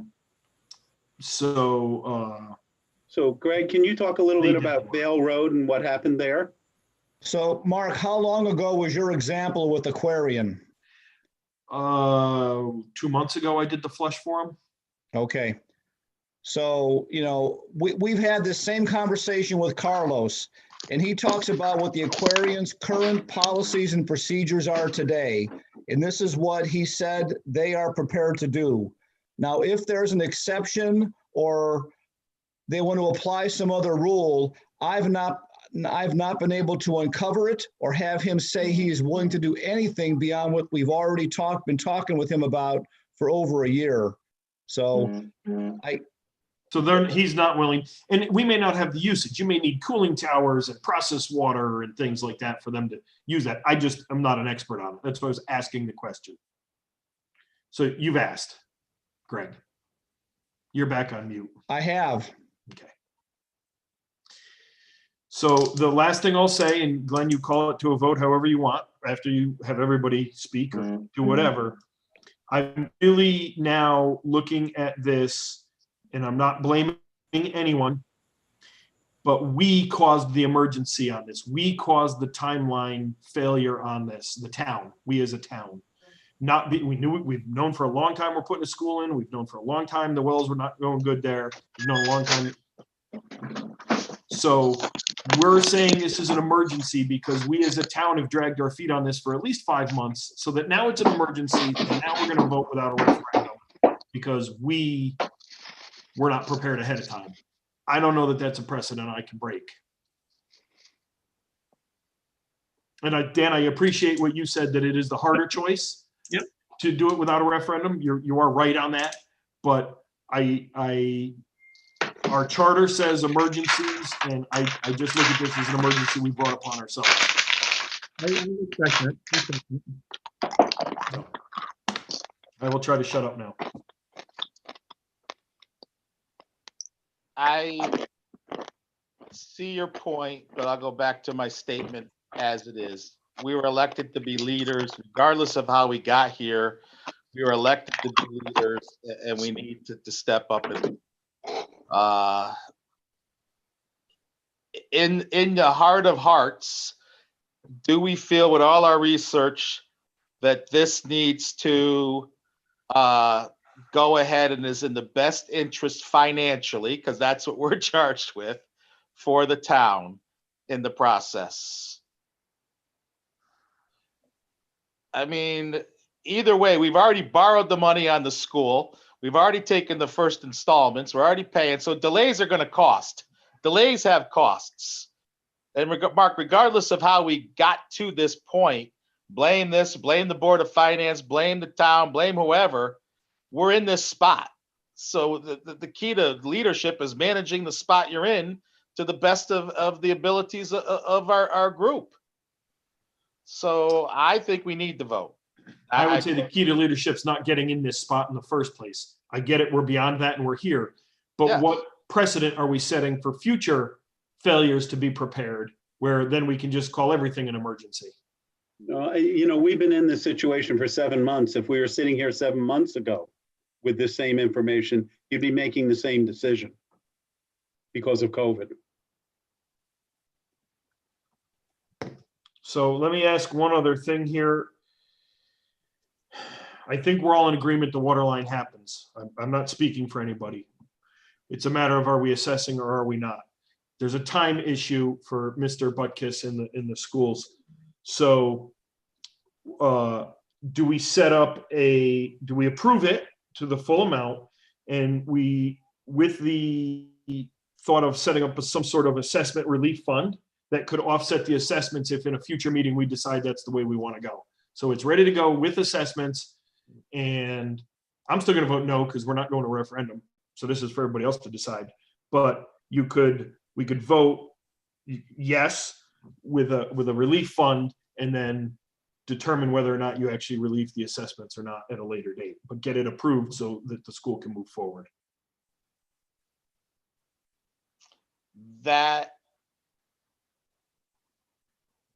I'll go ahead. We're going to sit here and go around and around 20 more minutes tonight, or an hour. And in 2 weeks, we're going to actually have some test results, but that'll be too late for us to know where it's going. Right? The test just showed up at the town hall today. So you're going to issue them in the next week. Right, Steve? Yeah, we're going to ask people to come pick them up in the next 2-3 days. So it takes about a week. You're going to get a very better picture of it in a couple of weeks. What picture is that going to give you, though, Mark? Do 20 people have bad wells? Do just the 5 that we already know of have bad wells? Do all 29 have bad wells? It's going to give you an idea of where that actually stands. If none of them come back bad right now, and you still only have the 5, where's your decision lie? Or if all 29 come back bad. All 29 come back, and I'm more in the line of all 29 are going to have to replace their wells. All 29 can pay an assessment. 5 are bad. I'm gonna struggle very much to have 29 people pay for 5. But again, it's not going to referendum, so I think I'm voting no at this point. So that was just something I'm throwing out there. At least it gets, if you want to approve it tonight, you get it approved, and it buys us some time to get some results and do some more soul searching on how to pay for the assessed part. So Mark, what you're saying is that you would approve, we would have to approve gross, which is 1,699,750. Which we would have to do whether we have assessments or not. And that would be the only motion and not discuss assessments at all. That would be my suggestion at this point. Dave? Yeah, not assessing people, I think that's a good idea. I don't think we're gonna get, I think we have 15 to 20 people who want tests now. I think that the number of wells will grow, but I don't think it'll grow significantly. Maybe 2 or 3 others might. So Mark's thing though was, Stephen, I don't know if you could hear it or you were is saying we approve the $1.6 million, but we don't agree on how it's funded yet until we get the well back. So And we're not paying for it till next budget season anyways. The So school will have the go-ahead that we're gonna put forth the water line, but it gives us more time to get the well assessments, and then at our next meeting, we'll decide whether we're assessing the homeowners and the school, or we're gonna absorb it as a whole school, or we figure out a way to get it to referendum somehow. I don't know, but I mean, that's what Mark's proposing, I believe. yes. Yeah, I think you can leave the assessment part out of it for right now. Make that decision down the road. I don't think the state cares either way. We pay for the line or we assess people. We just have to meet the requirements of the loan. Right, so what we're saying is, if the way I'm understanding is, we're giving you, the town, we're voting to give you the authority to go through with the project and get the loan from the state. Right. For $1.6 million. Then at another meeting, do we have the authority now to say assessment or no assessment, or does that strictly lie on the Board of Selectmen now? That strictly relies on the Board of Selectmen, but we would like input from the Board of Finance and to have that conversation. Mark, you understand that now, right? I understand that. Okay. Ricky? So if we go this way, and the de facto is it's the town's taking up the entire cost unless there's a change at a future Board of Finance, correct? Yes, Okay. that's the way I understand it. Ricky? I'm good waiting. I feel like we have to put in the water line. So I'm on board with that. I'm good with waiting on the assessment part of it. I would request that we have all the potential math in front of us next time we meet, when regarding what the annual cost is going to be. I mean, I did a back of the envelope calculation and I got like around $51,000 a year of total cost that it would be if the town took on that cost. That's very So it's not a huge amount to, but it would, I guess we would assume it would be 60% of that otherwise. Okay. Anybody else want to make a comment?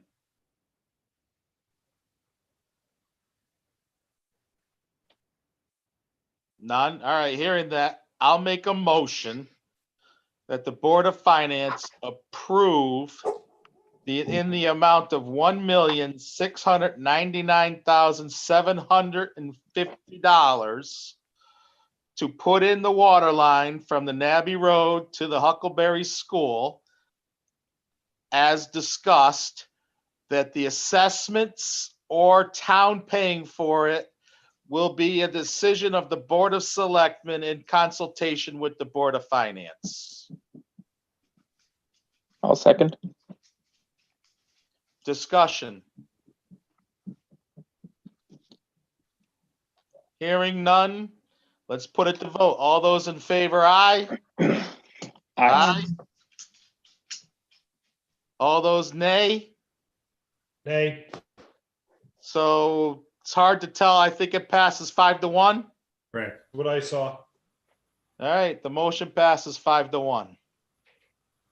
Thanks for the idea, Mark. You're welcome.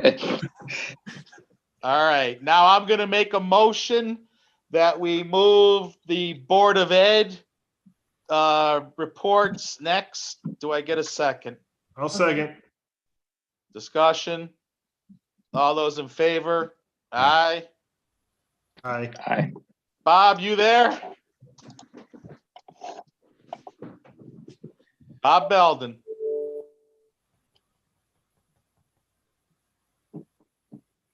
No Bob Belden. Anybody from the school? He's coming. He's coming. Oh. I am trying to unmute. Sorry, guys. It's okay. There I am. That was a interestingly long discussion. You ain't kidding. I'm gray. You'll never be late for a meeting again, will you? So look, guys, I'm going to make your life a lot easy tonight. I'm going to keep it very brief on the Board of Ed. It's still at the beginning of the school year. We went through our financial updates just on Monday of this week. There's not a lot of new news. The only item of note is that we have it's not an outpatient special ed student, it's a expensive in-house special ed student that has added $90,000 to the spending budget.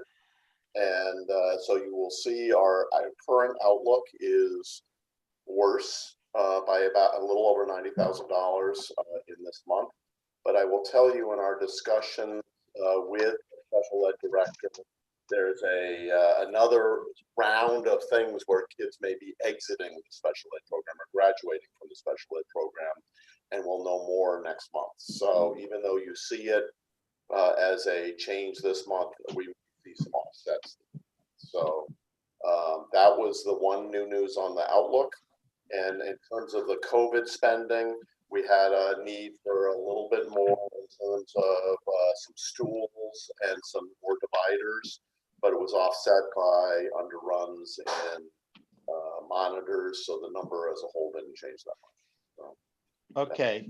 So from our point of view, we agreed, a gentlewoman's agreement that if you had this issue come up, and I think my board will stand behind, we would have the coverage for it.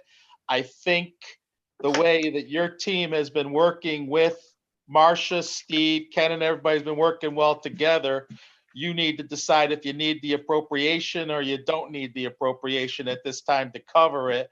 But know that as a board of finance, we agreed to have that covered, that would be an expense that would fall under the, the contingencies that we alleviated from the budget. So yeah.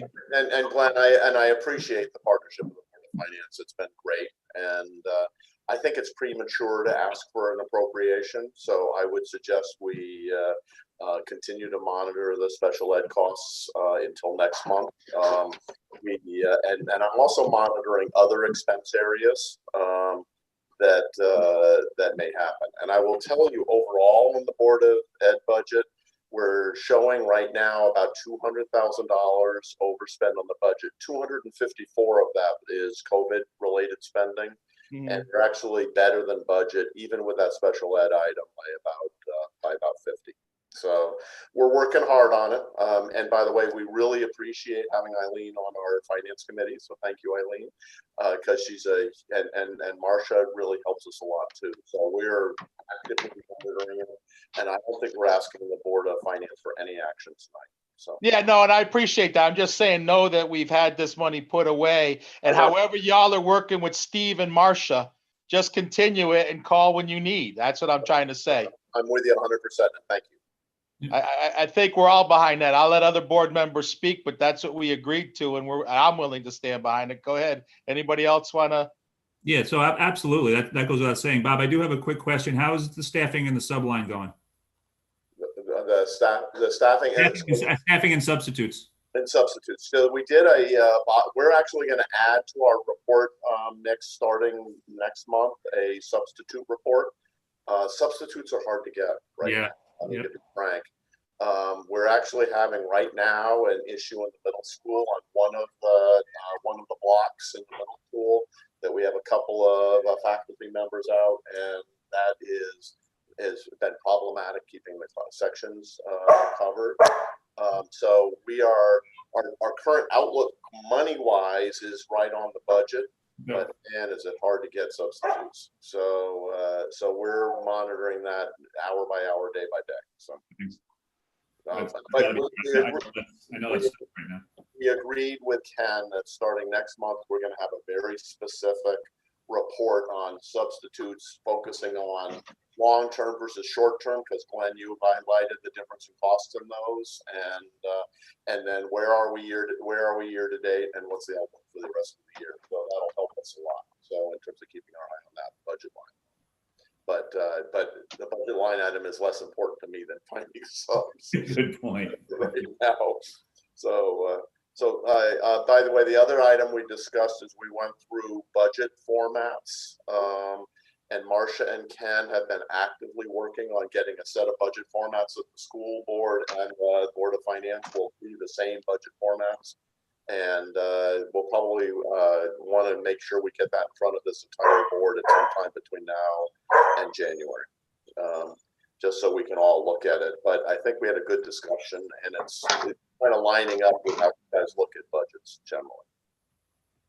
Bob, I've heard the same thing, that you're working with the town and everybody's going very smoothly right now. So far be it from us to try to put a monkey wrench into something that's working. So I think you need to continue like you are with Eileen, and I think y'all are doing a great job, and I think it's actually working a little bit here. So from my point of view, unless someone else has something, Steve or anybody wants to say anything, I think we're good, as long as you feel comfortable where you're at and know that we're supporting you on the lines that we said we'd support on. Thank you. Yeah, just briefly, I agree 100% with what Bob said. Marcia and I are working with Ken and John. It's working very well. We meet every single week just to discuss general issues. And of late, we're talking about the formats for the budgets. I think we're agreed on that. Eileen has been working, I believe, with the Board of Ed on that. And I think we're going to have a format that everyone will like going forward. I agree. Bob, you want to close us out then when you sign off? Anything you want to add? One last second. So just first, Bob, I like when you talk to Glenn, you point. I'm going to take that from you, and I'm going to point at Glenn every time I talk to him. The 90,000, we kept the special ed student in-house. So was this a kid that wasn't on and now is a 90,000, or was this kid was already at 10 or 15,000 and jumped up to 105,000? I can't talk about specific students, but it was a new student. Yes. Okay. So, right. And I believe once we outpace them, it's over 100. So we're just under that threshold. Oh yeah. This one is, so parents get a voice in whether we do it in school. Sure. And it's really hard to send kids off into an outplacement program, and it really has been. This kid is in an area where we can do it in-house and instead of outplacing, but it's still very expensive. That's kind of the situation. All right. And yeah, like Glenn said, I also am going to stand by our agreement, but I appreciate that you're trying to mitigate and offset the cost of it. So thank you. Well, what they told us is there may be 2 or 3 students who will graduate from the program. That's good to hear. By mid-year, and that'll help offset some of the exposures we see with new kids coming in. And you know what? We're going to be looking at special ed every month through the whole year, right? Kids come and go, and situations have changed, and so it is a number one focus for us. So, thanks, Bob. Anybody else? All right, Bob. Really appreciate it. Thank you very much. I really enjoyed the water line discussion. I will say. Yeah, I did it. Thanks. All right. I think now we're on to Mr. Steve Dunn. Your turn. If we go back, communication. Oh, Yeah, I apologize. It's been a long night. It has. Communications, Brianna. Okay. We did not have any prior to me submitting the agenda. We did have some after. I will put that on next month, but you guys all did talk about them. Okay, and then we have approval of the minutes.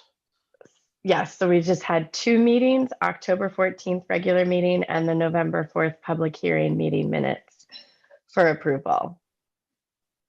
So you want to make a motion? Yes, I make a motion to approve the October 14th regular meeting minutes and the November 4th, 2020. Oh, I'm sorry, sorry. if you could split them up, I would appreciate that. Sure. That's right. I'm sorry, because you guys weren't, there were 2 people not here. So I'd make a motion to approve the October 14th, 2020 regular meeting minutes. Second. Sorry, Dan. Discussion? That's good. No discussion? All in favor, say aye. Aye. Aye. Motion passes 6-0. And then I make a motion to approve the November 4th, 2020 public hearing meeting minutes. A second. Thank you. Discussion? I'll be abstaining from this one too. Yep, all those in favor? Aye. Aye. All those negative? Abstains? Aye. 2 abstains? All right, now Steve, now we're on to you. Okay. I'll keep it brief. You know, we have moved into the reds category on the COVID report from the state. It should be for people who are watching or listening to understand that we are getting the report from the state every Thursday, and that covers the 2-week period that ended the previous Saturday. So these reports are almost 3 weeks old when you look at the data. The entire state is growing.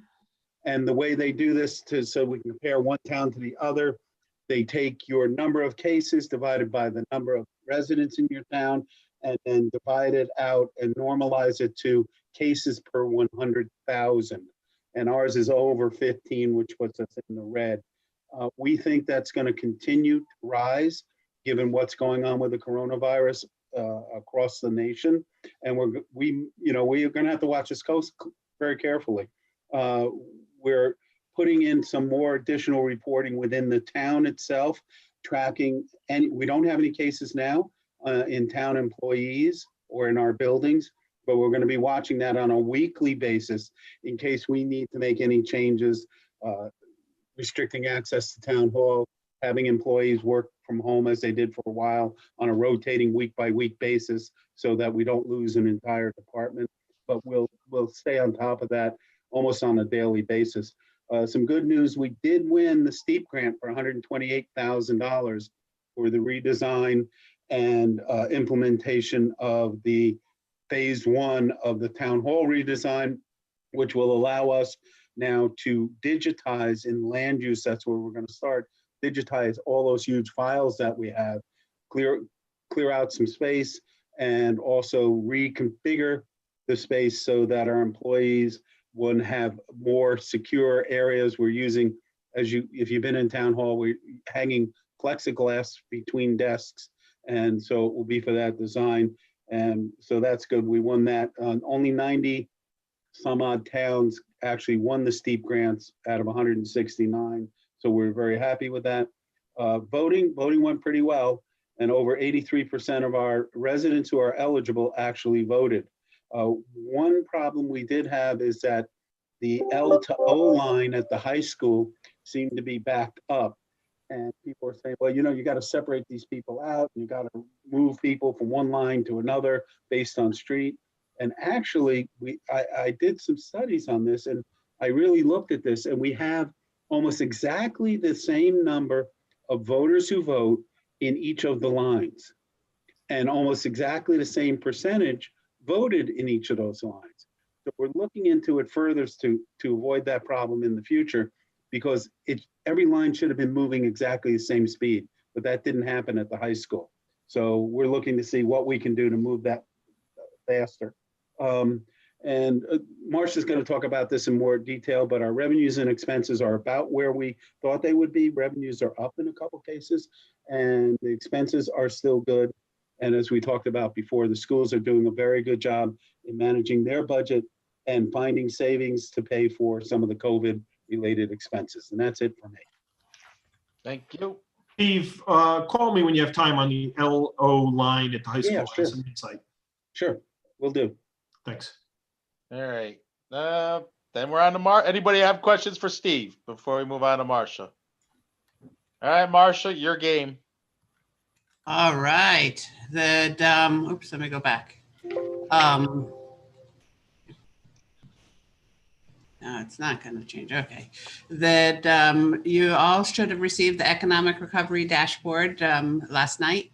That just looking at it, the conveyance, we're doing very well on the conveyance taxes. The real estate market is good. Interest income, we're doing very, very bad. Education, if they're really short 254,000, it might, as we keep going without more savings, it may use up the rest of their contingent, bulk of the contingency that we've set aside. But it's still covered by the contingency. As Steve said, the health statistics are not good for us or any other town. Can I ask a question? Yes, you can. The interest income, we had that reduced in the budget by, I think it was like 90,000. So we're coming in significantly lower than that, huh? Correct. That I think we thought it was going to go down by a quarter from where we were getting 2%, and we thought maybe 1.5%, and we're down to less than 0.15%. Yep. So yeah, it's really bad. Okay. Is the conveyance making up for it though? The conveyance, if it continues, then we'll have the best year ever on conveyance. So yes, that they do offset each other a little bit. Okay. With respect to the state budget, that we did reduce our grants for the state budget, and we thinking that the state was going to cut some. They haven't talked about cutting anything. And if you listen to the news, they say, oh, it's good news. That and what they call good news is they thought that they were in September, they thought that the budget was going to be $2 billion in the red, and it's only $1.25 billion in the red. So I'm not sure that that's good news, but it's politics. That also in that, if you read the letter behind it, and another letter should be coming out this week, but if you, from the controller, if you read the letter behind it, that it doesn't consider any of the impacts of UConn and the other universities that are really hurting. So that 1.26 billion is before any of that.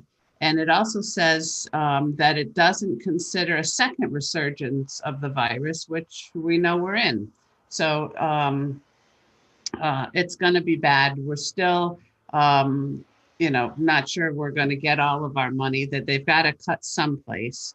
And then the state controller describes we talked earlier when we were doing the budget of a V-shaped or a W-shape or a swoosh shape of the recovery. And he is looking at the recovery as a K-shaped, where professionals are coming back up again, but everyone else is still hurting quite a bit.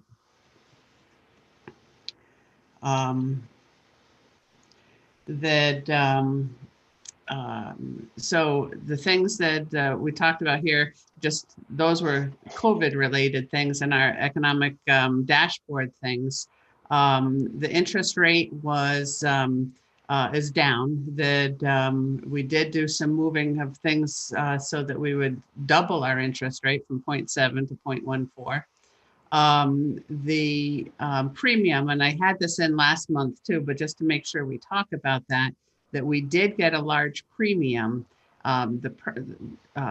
Covering using that premium is restricted, that we have to use it to pay off interest, which we'll have plenty because our first bond payment will be a year's worth of interest due in August of 2021. So it'll make this year look good, but it will be needed for next year. The expenditures, there's no major deviations from what we thought, other than what we're going to talk about with COVID. And the exception is Storm Asa, that we did have some additional costs. We started dividing them out with the hope that we would get it covered by FEMA. But the Fairfield County does not seem to have enough expenditures for everyone to get it FEMA eligible. So we've put that back into the line items, and it mostly affects Public Works overtime, tree cutting, and Parks and Rec.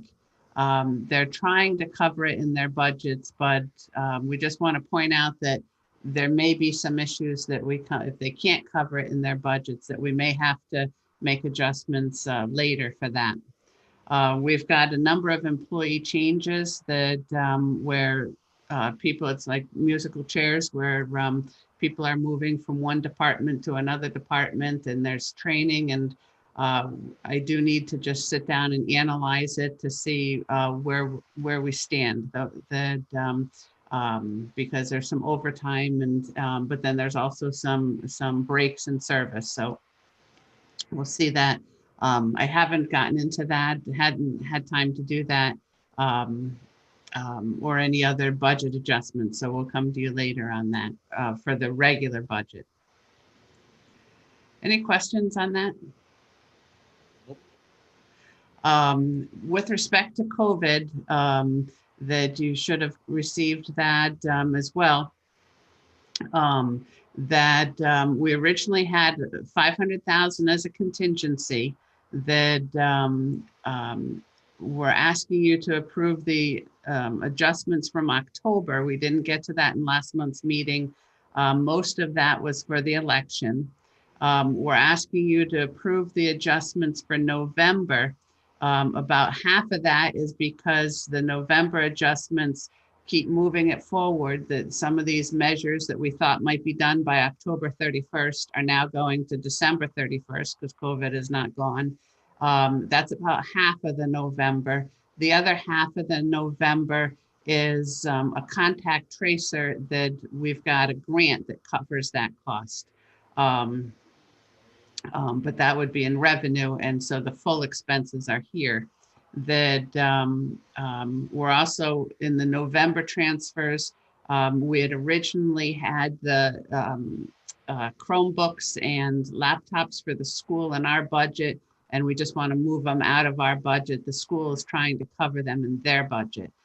So it's kind of adding it back to the COVID. So when we look at this, that $500,000 is what we started. If you approve the adjustments tonight, it'll be 377.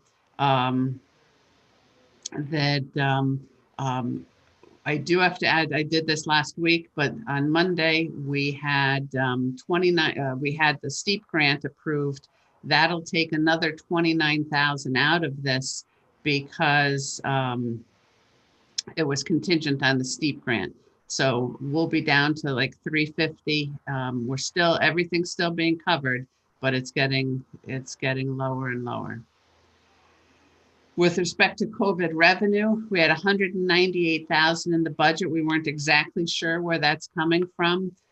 We did receive 32,000 already.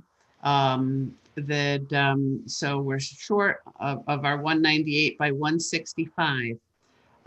We've got FEMA that if we talk about FEMA, we spent hours and hours on the application for FEMA.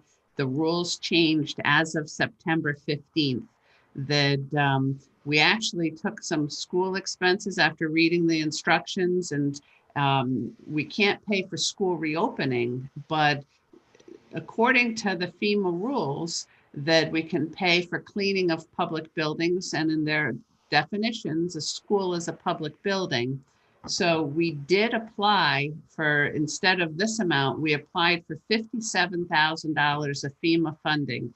That application was due on Friday of last week.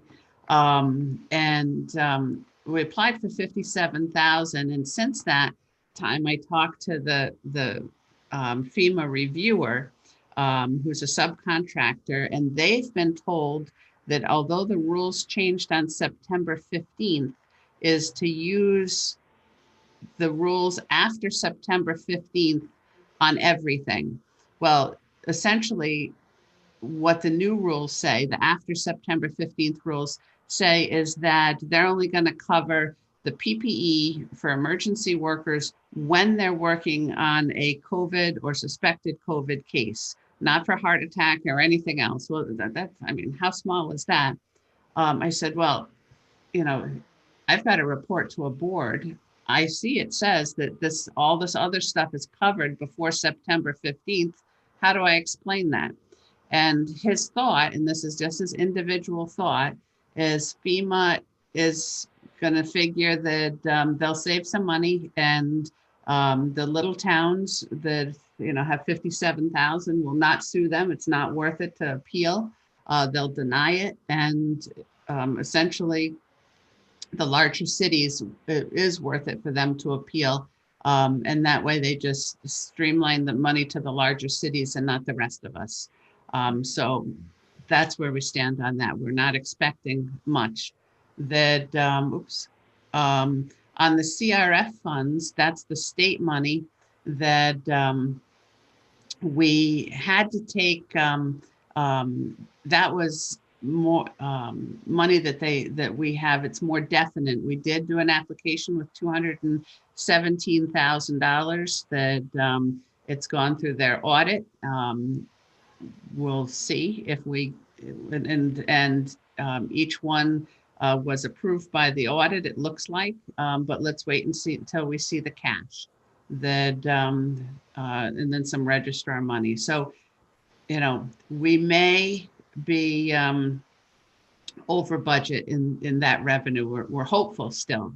We'll find out. The audit status, we're waiting for the actuary. The actuary is always delayed because of the pension reporting. We went to RBAC at their committee last month to change the way that the Mass Mutual is doing the pension reporting. They approved it. So that new reporting will start November 1st. So that won't slow things down again next year. Capital assets, we did have an inventory of capital assets.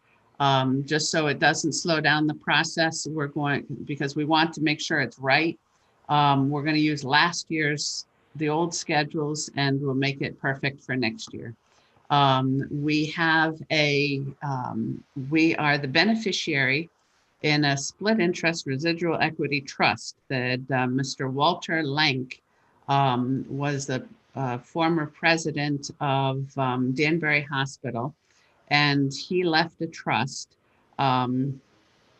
We just found out about it in July or August when we got a bank statement. But we only of the 3 million in the account, we were a little excited at first. Only 5% is ours. And then we have to take. There's his grandchildren get the money first until they die, so we have to take the present value. We wanted to confirm the treatment of that with the auditors. They came back today. We agree on the treatment. The statements are done, just waiting for the actuarial report. So hopefully we can turn it around. And then we're expecting the actuarial reports any day. Hopefully we can turn it around within 2 or 3 days to get it to the auditors this year, much earlier than last year. And how old are those grandkids? They're my age. That they're going to live until the 2030s or so. Our guess is we may see it in 20 years or so. Yeah. So we had to take the present value, and we took the life expectancy of the youngest one, and assumed we wouldn't get it until then. So we had to discount it back for that. But we want to include it because we don't want to lose track of it. So, Sense. The fund balance policy, I haven't had any questions from anybody. You probably don't want to talk about it tonight. I still want to be Mark's favorite person for doing a fast presentation. But if you've got questions, essentially there's the policy, there's some backup to it, and then there's some schedules on how we got to the numbers. But the policy is just the first few pages. I just put it all in one big PDF to make it easier. That we're talking about if you were to adopt that policy as is, that we define what we want, what we're looking for in the fund balance percentage, because every rating agency does it a little bit differently. We're looking to put a contingency in to help protect the fund balance so that if we need money, we take it from the contingency. Put that in annually, that so we don't have to do additional appropriations. The policy talks about having the fund balance 18 to 20%, and it gives why we want it that range. That to get there, let's say this year we have a $200,000 surplus, a budget surplus, that or a profit, as you might call it, that we take 100,000 and say we're going to put this, so if we ever need an additional appropriation, we'll take it from that 100, take the other 100 and don't touch it. Just squirrel it away until we get to the 18 to 20%.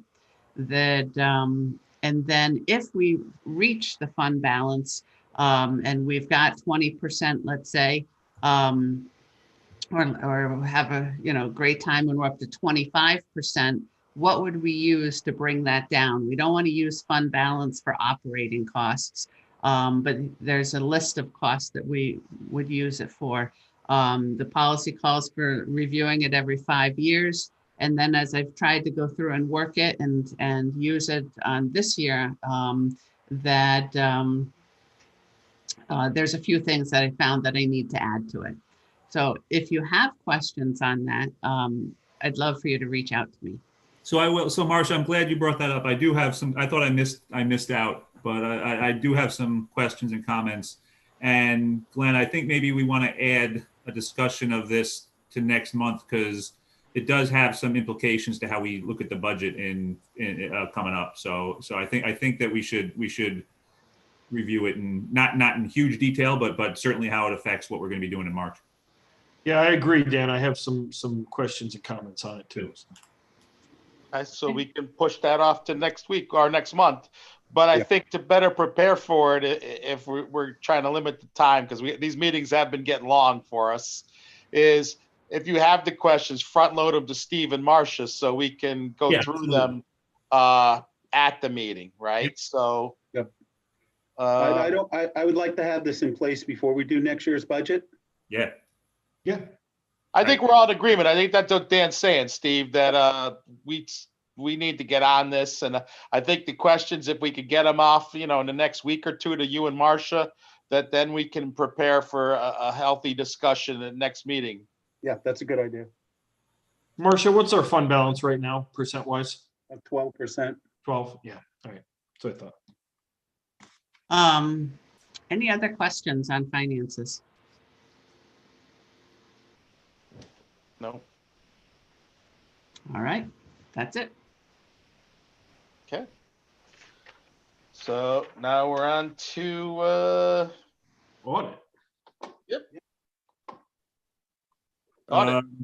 Nothing additional other than I remain frustrated that the actuarial report continues to delay, and just kind of waiting to get that back and to move forward. So how do we push that farther? I mean, what do we have to turn any screws, or can someone turn a screw, or is it just is what it is? It's not the actuaries, it's Mass Mutual, the pension. Right. And we think we've solved it for next year. That we had some issues with them, that every transaction is going through and being prorated. So trying to find the statements and reconcile the statements is a nightmare. They give us reports of disbursements but it doesn't have all the disbursements in there. And they actually have no report that has all the disbursements in there. It's unimaginable to me. And so we have made adjustments to that. It starts November 1st. So this year we should have the numbers that we can give to the actuary, July 2nd or 3rd. Yeah, we put more controls in place here, and we're going to be having one master account that all the money coming in and going out goes through. So we'll have one place, one account where everything goes, and then it'll be distributed or taken from the underlying investment account. So it should work much, much better than what we've had in the past. Okay. Dan, you want to add anything? Or are you good with that, where we're going? Nope, I'm good. Let's just get it done. All right. Old You can always business. have Glenn call Mass Mutual and yell at them. That might I'm help. good at that, by the way. I can make that happen, Here's your point. We've been talking about this for a year, and we only got action this year after I noticed that my former client is on their board of directors, and I had said I would reach out to her, and man, they've been on the phone every week. There you go. Well, there you go. I like it. Well, that's better than Glenn. Use the leverage points you have. It's part of life. All right. We went on to old business. We moved that up under our new business. I think we've done the budget review, but do you have anything you want to share, like the dashboard, Marcia, or anything you want to share? And no, you should have gotten the dashboard. Yep, we got it. Absolutely. We're good then. If you want me to, I can share. We're good. All right. So now we're on to, we need to do the COVID cost transfer, correct?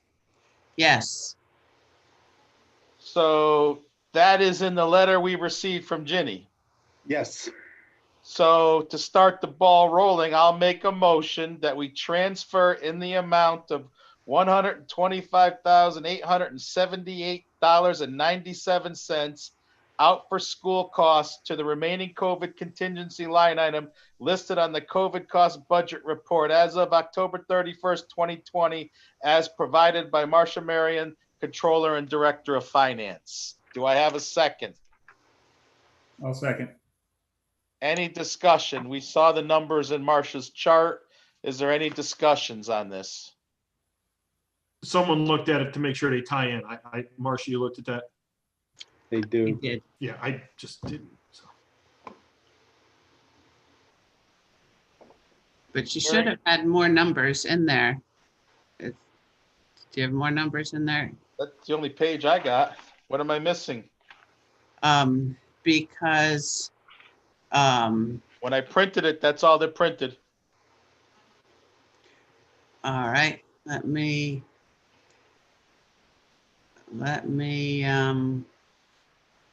bring it up on the screen.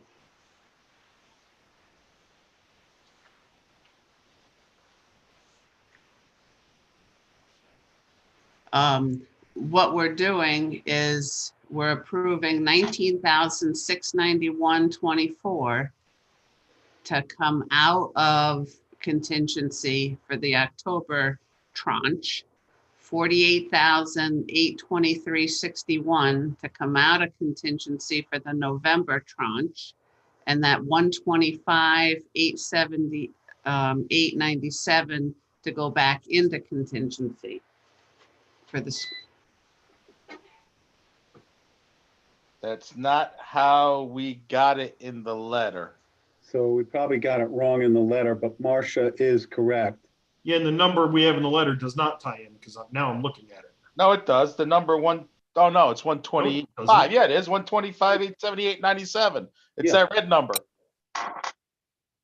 And the selectmen have approved these already, so it's just the letter that's wrong. I'll have Ginny resend the letter, but this is the 19,691 and the 48,823 are, we want you to approve that tonight. The Board of Selectmen already did that, and also approve 125,878 going back into the contingency. But we don't have that ask from the selectmen. We can hold off if you're not comfortable and redo the letter, and you can approve it next month. I Yeah. would, Am I missing the letter? Or did I print it out wrong? Am I no, you print- got it right, Glenn. I'm No, reading no, what I you've think got. I think we did the letter incorrectly, and I'll check with Ginny tomorrow. She Yeah, may I'd not like have- to get a proper letter from the selectmen and then I'd vote on it. Yeah. If it's all the same to you. It's all the same to me. We will do that. No, because then in the future, if you don't have it right, you go, wait a minute, this isn't box. Right. Could we still do the 125,878 now? I,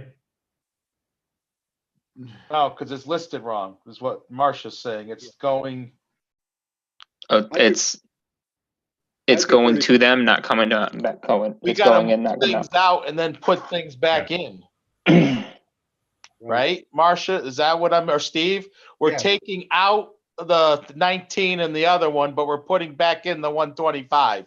Correct. So we actually need it to word better. I mean, it's not, Yeah. we're I- gonna I- approve it, I believe, Steve, but I mean, we just need it to be, Well, let's get it right. Yep. So let us resend you the letter, and I would just, table this till next meeting. so how do we, Mark, you know the rules better than I do, so what do we gotta do? we really don't have to do anything with it. We don't even have to table it. It'll just carry over on its own because they're going to give us a new request. Yep. So, Okay, No action. all right, so then, gonna take no action on that. you're going to rescind your motion. I have, okay, so I rescind my motion, right? Period, That's it. right? That's it, on record? Yep. All right. Other items to come before the board? None? All right, before we close out and go to public comment, for next month, we're gonna review the policy, the general fund policy, send questions to Marcia and Steve. Has that policy been updated since we last received it? No, we haven't changed it. Okay. So I we think can we have, added Well, we added the executive cover summary. sheet, the Ricky cover sheet. Right? The executive summary, yes. Executive summary. All then right. for next week, Brianna, like I'm just going through a closeout here quick because the meeting was long, is I want to move the Board of Ed ahead of Marcia's report, so they don't have to, they're reporting, they don't have to wait for us to go through Marcia's, that we can get them earlier, so they have their own meetings, so we can release them earlier. And then Okay. how are we going to, Steve, the water line, now that we approved the water line, Mhm. so we could be prepared for next meeting? Do we have to prepare, or are you gonna, you're gonna come back with the water results for next meeting and then we're gonna have discussion? Yep. That's what you understand. We approved the water line as a project, but the next meeting from your side preparation is you are going to have the water results of the homes and how many homes responded. Correct. Did we want anything else as a board from Steve on this so he has time to prepare? Just the math of like what the cost would be to the town in any scenario, either the Mulvaney plan or the plan of them being assessed, what the total impact to town would be. Okay, we'll do that. Okay. We don't have to call it the Mulvaney plan. especially- Oh, that's. Oh, it's no, the we're calling it the Especially because I Mulvaney voted plan. against it. It's happening. It's happening. I hope the News Times quotes it as the.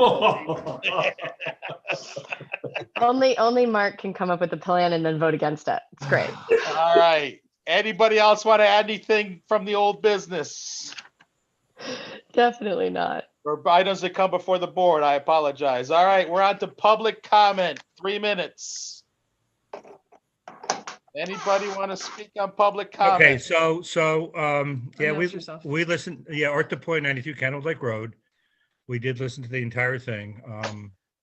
So I understand now you're approving the town to take out the loan, but who is making the decision then on the assessment And when? and when? And who do we talk to?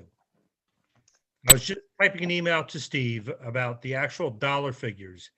If you guys go through this with this assessment, from the time my chloride started going up to the time I'm done paying 20 years of $16,000, it'll cost me $47,000 between a new well, a treatment system that failed, the assessment, and the $60 a month for water for a problem that everybody on this meeting knows was caused by road salt.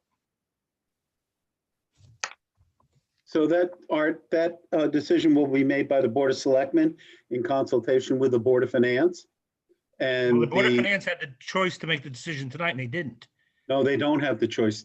That's a Board of Selectmen decision. because of the decision made tonight. Right, that's correct. Yeah. So when does that? So happen? who is making this decision? And when? Board of Selectmen in consultation with the Board of Finance. Okay, and when? We're gonna have to wait and see. I have to talk to the Board of Selectmen. We'll bring it up at the next meeting in December. Okay, and then the Board of Finance meets after that. My question is, Steve, where do I pay attention to know who's making this decision? Pay attention to me and I'll keep you up to date on everything, Art. Okay, thank you. Any other public comment?